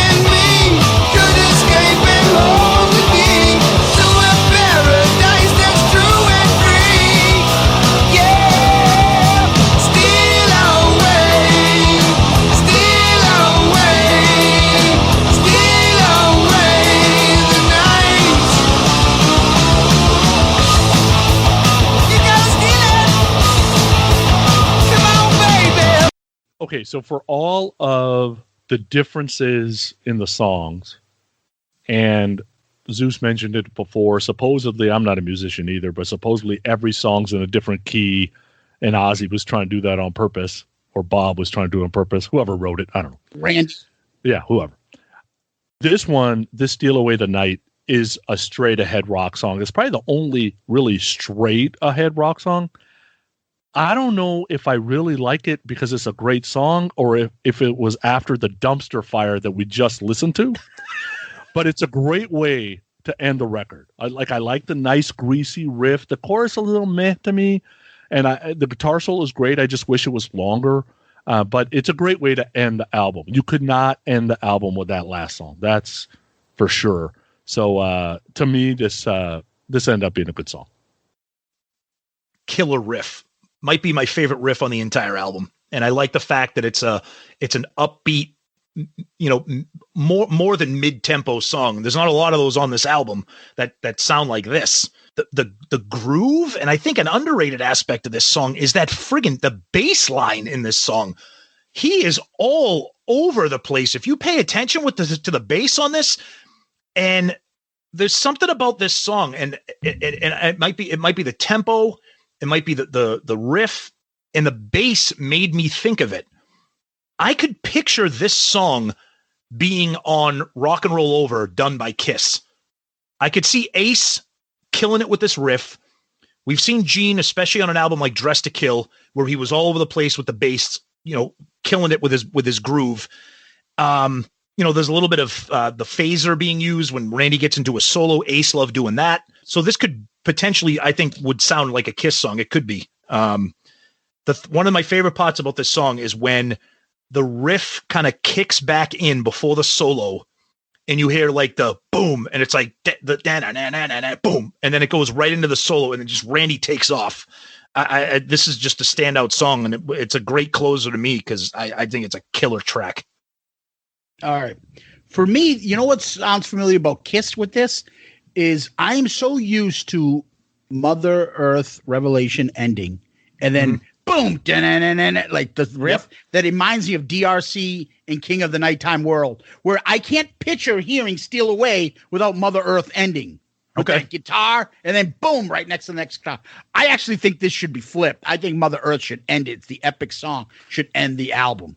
So, but that fucking riff, I don't know, for some reason, I always pictured, like, imagine playing this guitar. I would be playing it upside down, like playing the way the riff sounds, like with the guitar turned upside down and flick.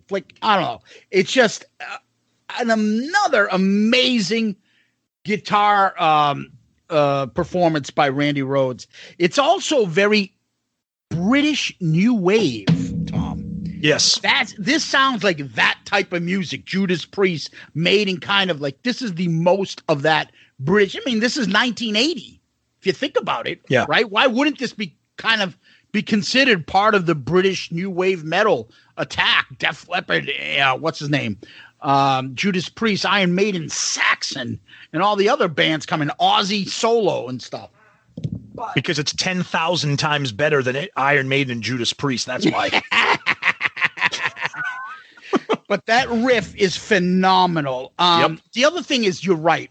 The bass line on this, you can hear boom, boom, boom, boom in the underneath. Oh, right? It's all over the place. It's awesome. You know, it reminds me of, like you said, it sounds like a Kiss song. It reminds me of Lady Room. The bass line on that. You can hear the bass line in the background and kind of going on those stuff. I don't know. I just feel like the intro is just a perfect way, and I'm so used to this ending. I just don't understand what Steal Away the Night. Steal Away the Night. Yeah. What does that mean? Does anybody have one? I don't know if it just means like get away, let's have fun tonight, steal away the night. I don't know. I don't know. Did you say maybe Wang Chung? Everybody feel everybody have fun tonight. Yeah. The one other thing I want to end on is the solo here. It's the same solo statement you can make off if you hear a Randy Rhodes solo, take it out of the track and he plays the solo for you. You almost can say, okay, that's Crazy Train solo. Yep, that's I Don't Know solo. And I think Ace has a little bit of that, where you can tell the song from his solo. Like, it makes sense as part of the song. It has its own little thing, but it's part of the song. I can't say that for everybody else. There's a lot of people that just fucking think of a Vinnie Vincent solo. What the fuck does that have to do with the song that you're listening to? Nothing. It doesn't. The melodies, the music, the tone, everything. All his solos fit his songs. And you can tell the solo if you took it separately and somebody just played a solo and be like, oh, that's Crazy Train. That's how legendary these things are. Yep. So that is Ozzy's Blizzard of Ozz. It certainly is. What an album. A fun one to listen to, fun one to talk about. We all have differing opinions, but I think we all agree that it's a fucking classic. It's iconic, which is why it was the group pick this time around. Yeah, and this could have been easily my pick. Me as well. I'll tell you right now, before we agreed on the group pick, this was in my rotation of options as a potential pick for myself. So yeah, I had Ozzy picks in my head, but this wasn't the one. I don't think we're ever going to know who wrote these songs and who did. I think we know who did. Really don't think it's Bob Daisley? No. I don't think we're ever going to know for absolute fact. I know who didn't write it. I just don't know who wrote it. But there's nobody else disputing, saying that they wrote it. Even Ozzy said. Ozzy's just saying that he wrote it with him. Kerslake is saying he wrote some of this stuff. Oh, shut the fuck up! I'm telling you. He got a credit on No Bone Movies. That's it. Yeah. And that's one of the reasons from Randy. And that's one of the rumors. I'm sorry, Sonny. I keep talking over you. Go ahead, finish. We don't technically know Randy didn't write this. It's just Randy's not around to say anything about it. And speaking of No Bone Movies, it was a B-side, and they said they threw it on here to give him a writing credit on the album, that it wasn't even going to be on part of the album. But in the end, Sharon basically fucking fired everybody else out of the band. And then you had Rudy and Tommy Aldridge performing this whole album in Diary of a Madman. They even showed up on the Diary of a Madman album, and they didn't perform at all on it. Yeah, it's the same band playing. Yep. So Sharon has always played that, and to make sure who gets credit. If you're going to fucking steal away from Ozzy's limelight and story and background, she got rid of them. And Randy had enough of it too, supposedly, and he was ready to bolt. And we'll never know. But, obviously Ozzy loved him. And, the sad, getting into this album, as we're concluding this, getting into this album just brings back so many, life is just unfair. How the fuck? This guy wasn't a drunk or fucking crazy. Oh, he was fucking Jim Morrison. Oh, he was this was a nice kid. This guy was fucking classically trained. This guy could have probably changed music forever. Continuously changed if he got to release 3 or 4 more albums. And he got taken from us all because some fucking shitbag thought it was funny to take his fucking plane. And so the other part to this story is, the story goes that they were on a bus. They all were sleeping over. It was 10 a.m. They're in some barn. And near the barn, there was a fucking runway for small planes. And one of the guys, I don't know who the guy was, I forget. It was part of the tour band or whatever. or the bus driver, decided he could fly a plane, and he was all coked up all night. And he took I guess a couple, Don Airey and somebody else, and he would buzz the bus trying to wake up Tommy Aldridge. Then he got off, and then I forget who she was, the secretary or the other female lady. Yeah, she was some sort of road secretary, I think. Yeah, and wanted to go on there, and she said she would do it, and he said he'd behave. And Randy wanted to get on the plane too to take some photos if the guy said he was going to behave. So supposedly the guy the night before had got in major fights with his fucking wife or whatever, and she was on the bus or something like that. And that Don Airey was the only one who saw it because everybody else was sleeping on the bus. And his apparent eyewitnessing of it said that he saw, because he was taking photos, he wanted to take photos of the plane for Randy to show him on the plane and flying. He said that he could see that Randy, because the wings were going up and down, that there was a fight and a struggle in the cockpit. So there's now the theory and the thesis that the guy was going to fucking try to crash the plane into the bus. And maybe Randy was fighting with him, trying to wrestle him from doing so. And then the plane wing clipped the bus. Had it not been for Randy, would have done more damage. And then went into the barn and blew up and torched the three people. They got thrown out the window. They got torched to bits because the thing blew up. And they only had to identify them through dentist stuff. So there was no way they were surviving throughout that plane crash. And then Ozzy woke up fucking crying. Apparently Randy was trying to wake up Rudy Sarzo to go on the plane ride with him, and he wouldn't. Imagine that shit. And it reminds me, when you tell that story, it reminds me of the horrible, real quick. We won't spend too much time, but it just reminds me of that horrible tragedy with Cliff Burton with Metallica.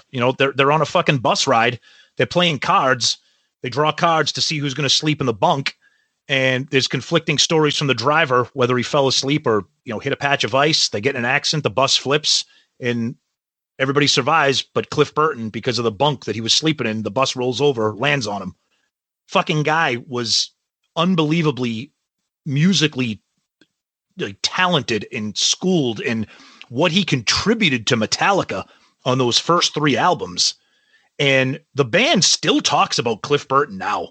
I mean, you watch some documentaries, you read some books, especially James, and I'm not going to make any conclusions, but it may be contributed to what he's been dealing with now. But they have not gotten over that loss, and what Cliff brought to that band was what Randy brought to that band. It was a very distinctive style of songwriting, of lyrics, of music, and just when you have just somebody like that, just a supreme talent just taken away from you in a horrible tragedy. It's fucking awful. And the Randy Rhodes thing it's terrible. The kid was a prodigy. The only thing I would say is, and I don't know enough about Cliff Burton, his music to criticize or anything like that. And God bless him. He sounded like a great guy, and the fucking thing's a mess in very similar circumstances. The only thing I would say is a bass player versus a fucking guitar player. Absolutely. No, right? That's true. Yep. That's the true. Only thing. Yep. But it sounds like the Fate. Same thing with the Buddy Holly story and all that. And who gets it? And Waylon Jennings becomes the fucking biggest name in country music, and he survives based on a fucking coin toss. Exactly. I mean, think about shit like that. How music would have changed if somebody survived and somebody didn't. Yep. And what a difference. Anything you want to add before we wrap this up, Sonny? I think they're just unfortunate situations. I think even when you look at what happened with Hendrix or what happened with Janis Joplin and any of these guys that got kind of, we lost them at 27, I guess, or young anyway. Yep. My first question is always who are all the people around them? They don't see this thing coming. You can't protect the person from their own being. I get it that they're kind of doing it to themselves and there's an addiction involved, but there's people that love them. I eat something wrong, my wife's all over me, my kids are all over me. You know what I mean? They have those people. So either they shut all those people out, or somebody's well, he's going to do what he's going to do. What do you want me to do about it? That kind of thing. That's unfortunate. Yeah. And what sucks about Randy is just he wasn't a drunk. Yeah, He wasn't yeah. a druggie. Right. And they found the guy had cocaine in the system, and Randy had fucking nicotine because apparently he was the fucking smoking capital, smoking man of the world. Yeah. But, you know, like they say, you know, don't be sad that we lost him. Be sad, be happy that we had him. It's You true. know, 'Cause right? those are We got him. Two of the greatest heavy metal albums in history, no doubt. Yeah. So, all right. What we usually get to now is the album tracks, and we rank them. Yep. Let's continue with that. Okay. Sonny. Number 9. 9's easy for me. Revelation Mother Earth. I almost put 19, but then forgot there's only 9 songs. All right. So number 9 for me, as much as I like it, it's just a short instrumental. So I got to give it the 9th spot, and that's D. Yeah. Number 9 for me is D. Okay. Okay. Number 8 for me is I just don't need any Ozzy ballads. I'm sorry. Goodbye to Romance. Bye-bye Romance. That's also my number 8. Goodbye to Romance. I think this is the first one that we've had this low to be the first unanimous choice. Goodbye to Romance is my number 8. Wow. Okay. My number 7 is I got a problem with people that have a problem with porn. So No Bone Movies is number 7 for me. Oh, boy. Number 7 for me, I like the song, but there's just too many other great things on this album, and that's Revelation Mother Earth. Okay. Number 7 for me, I'm with Sonny on this. No Bone Movies. Ouch. And just because of 2 ballads and a song that you don't like porn, D ended up number 6 for me.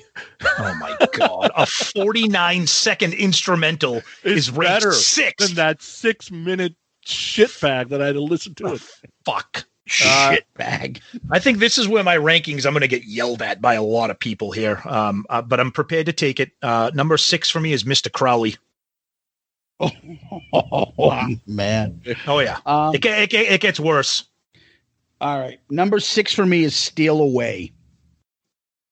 The Night. From Kiss.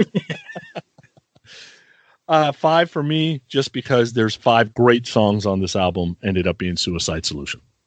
That's also my number 5, Suicide Solution. Can't believe it.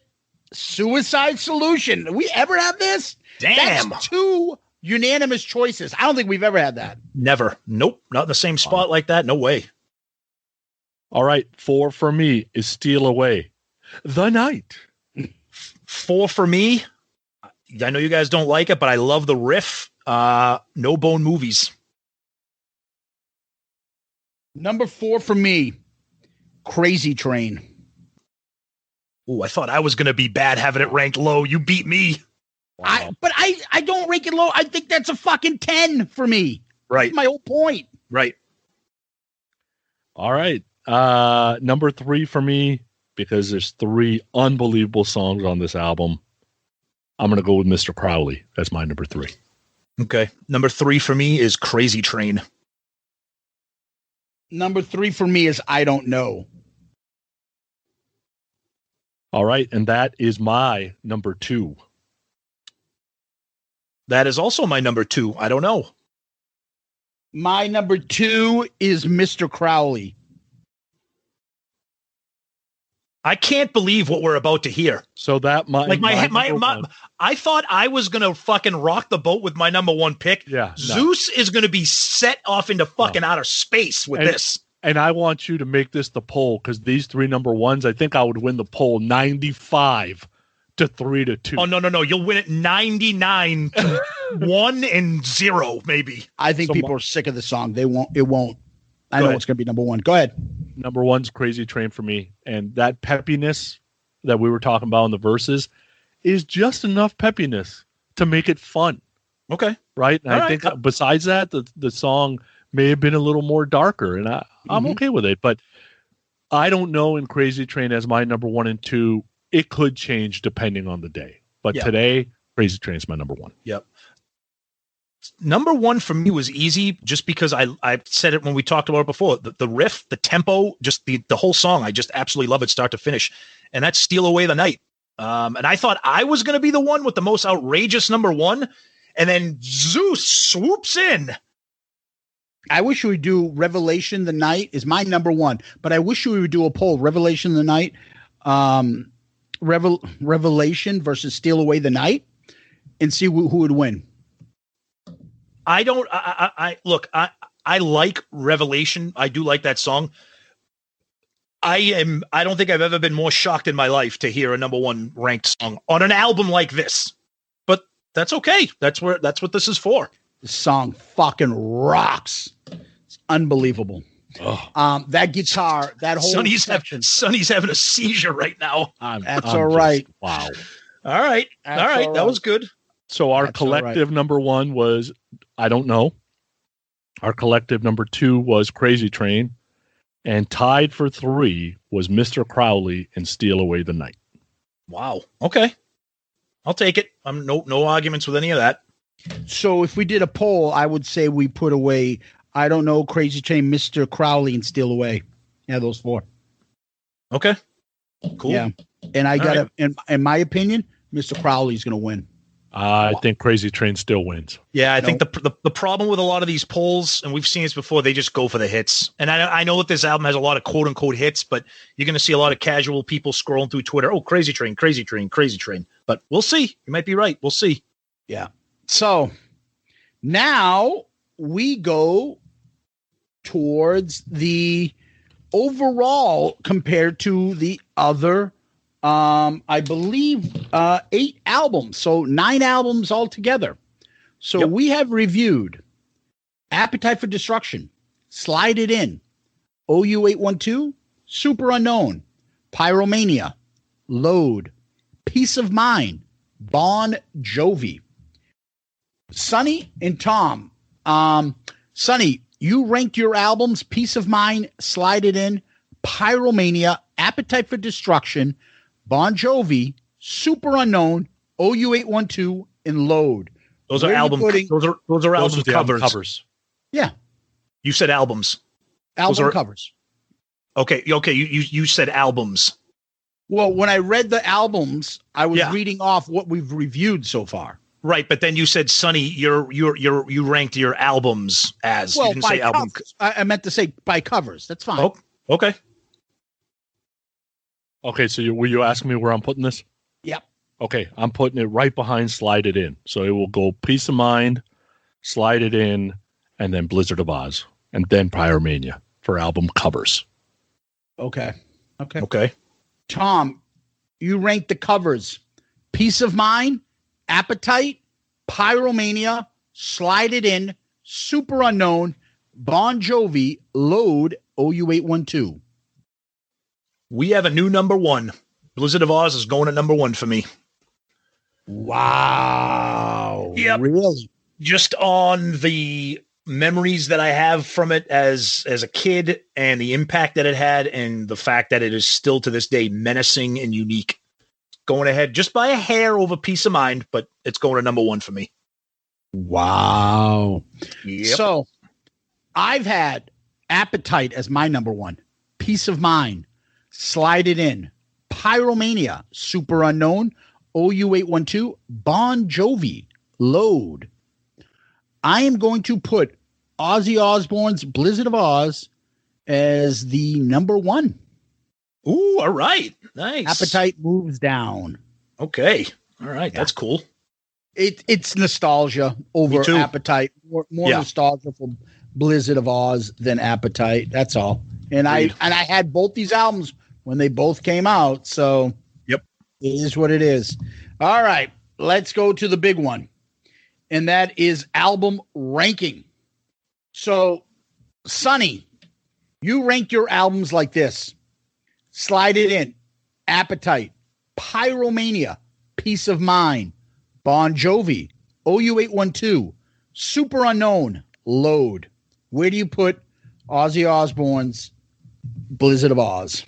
Do I have it Peace of Mind, OU812, and Bon Jovi, or Peace of Mind, Bon Jovi, OU812?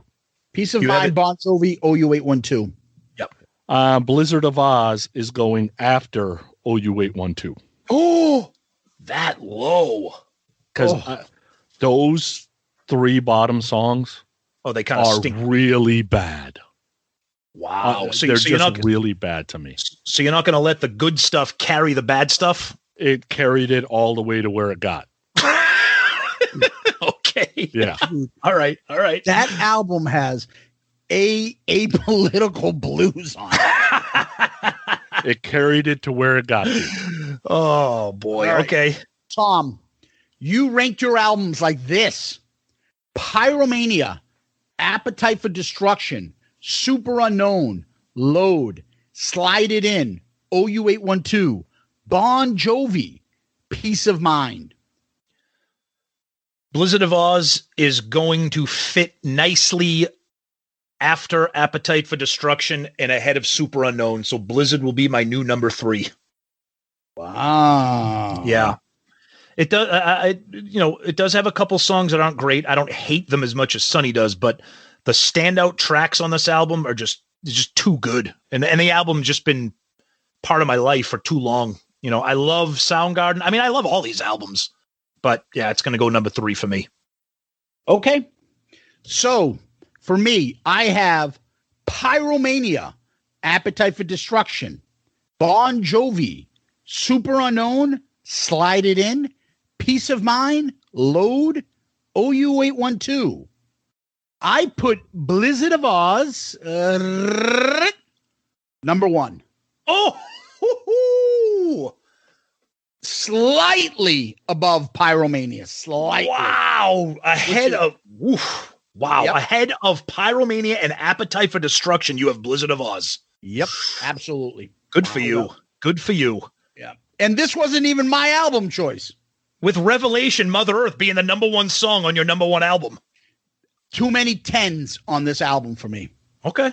Way too many 10s. There's probably about 5 or 6 songs on this that makes me wish I was a guitar god. I agree. And this is my number 1 guitar album of all time.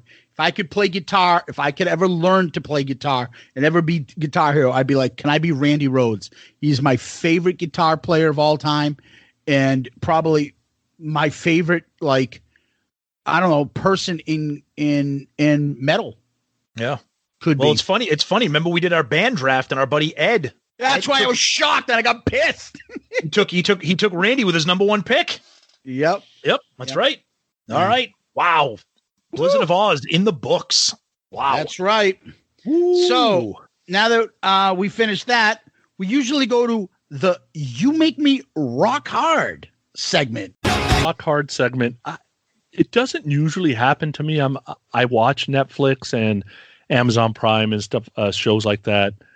And there'll be a show or two that I'll catch either the middle of the first season or maybe even catch the second season and kind of start getting into and then go back and watch a season. I have never came across a show that I never saw before. It's already over. It's got 6 seasons. You try it and it hooks you and you got to watch all 6 seasons. So there's a show on Stars called Power.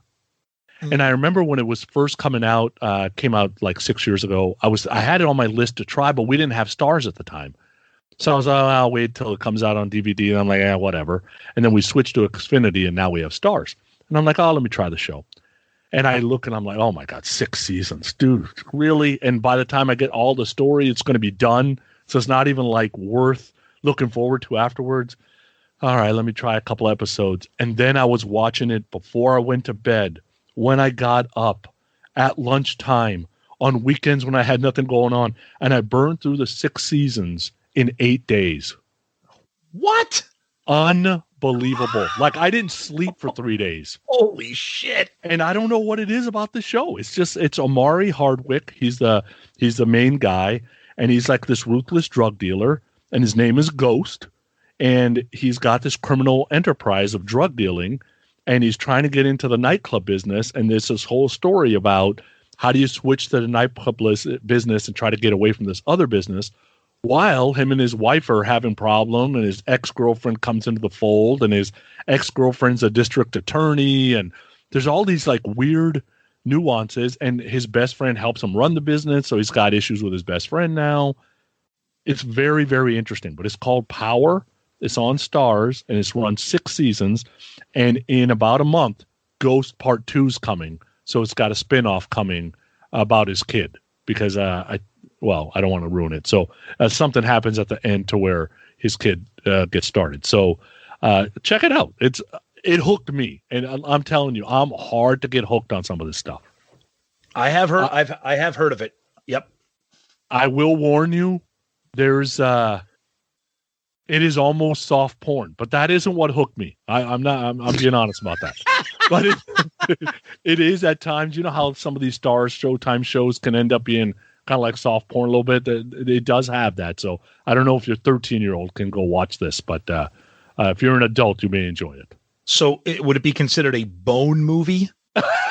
Or no, because there's no bone movies here. There's no bones shown, so there's no bone movies. Okay.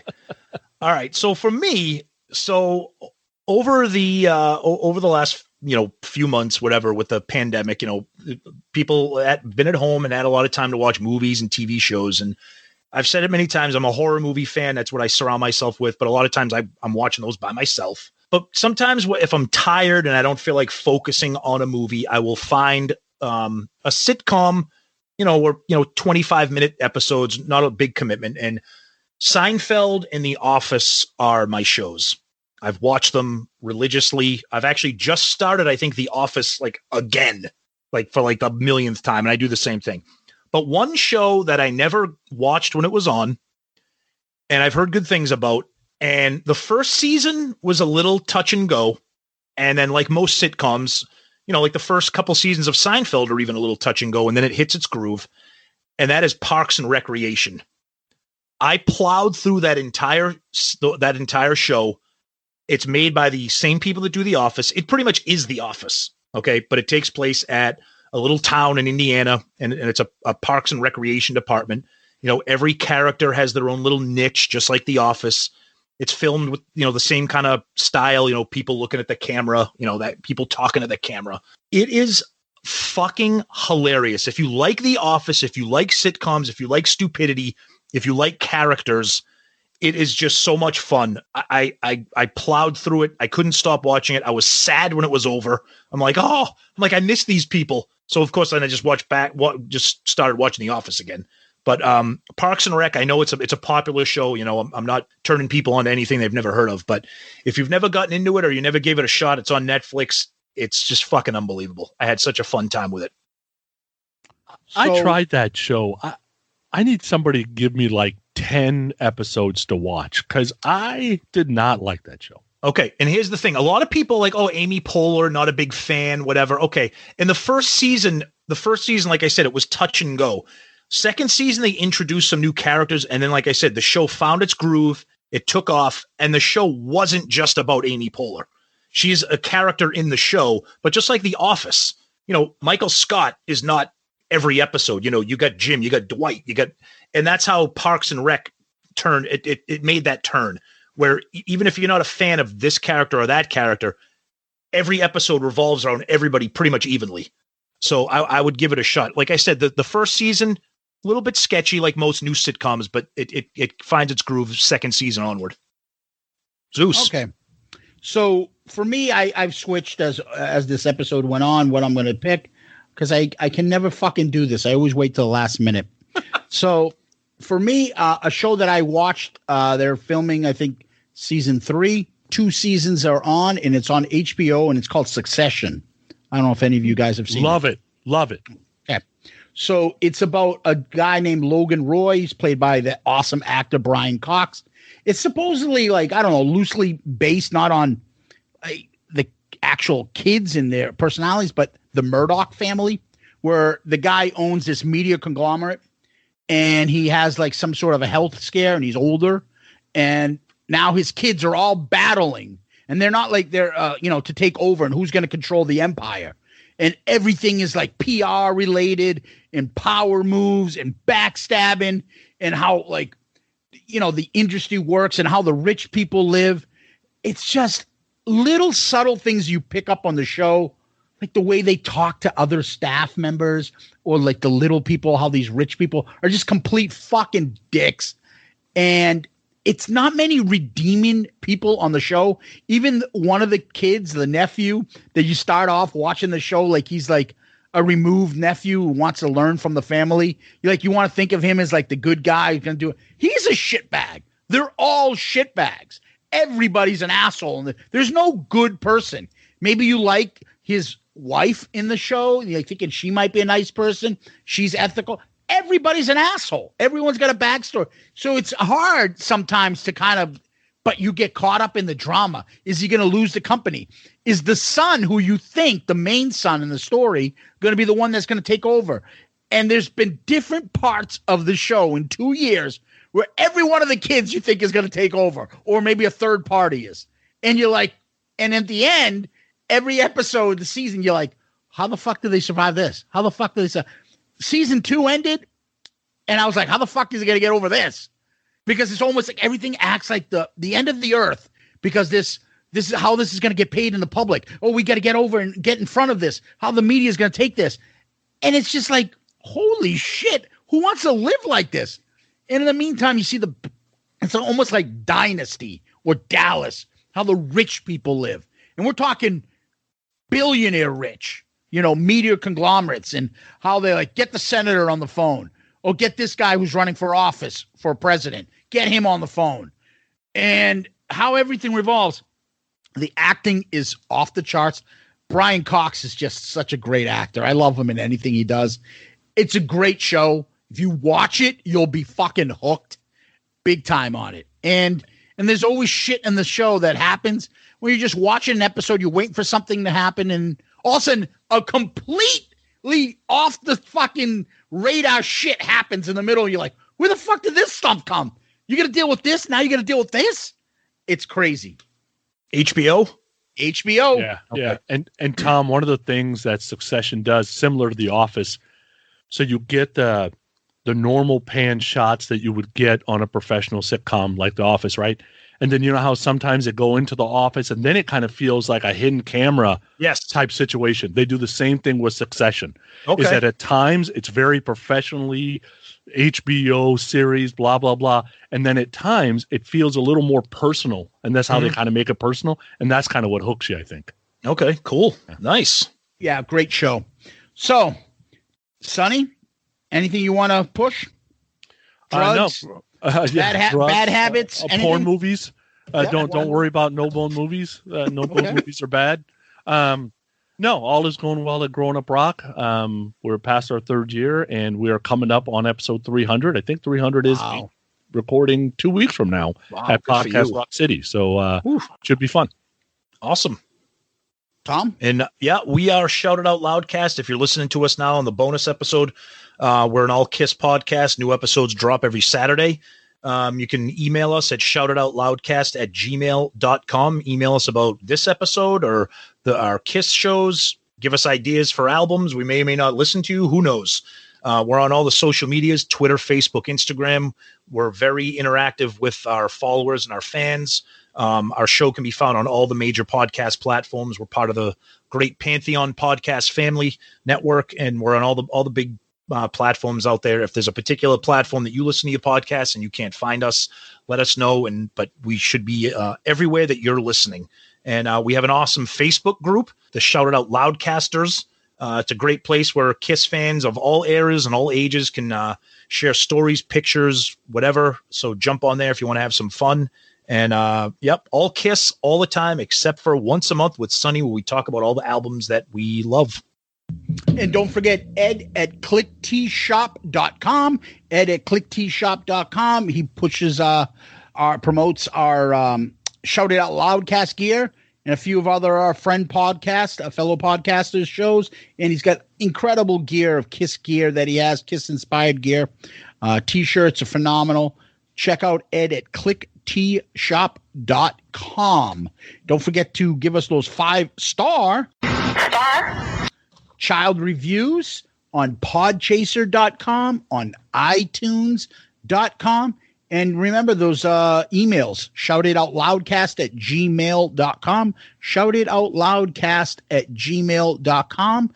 And don't forget, you can always send us a DM, Facebook, Twitter, and also Instagram. We end with famous last words. What do you got, Sonny? Let me get my voice right here. Mr. Charming, did you think you were pure? Mr. Alarming, in nocturnal rapport, uncovering things that were sacred, manifest on this earth. Conceived in the eye of a secret, and they scattered the afterbirth. Oh, thanks, Sonny. Ew. All right. Point my finger at the fools. Broken chains and broken rules. Let it be rebellion rules tonight. Yeah.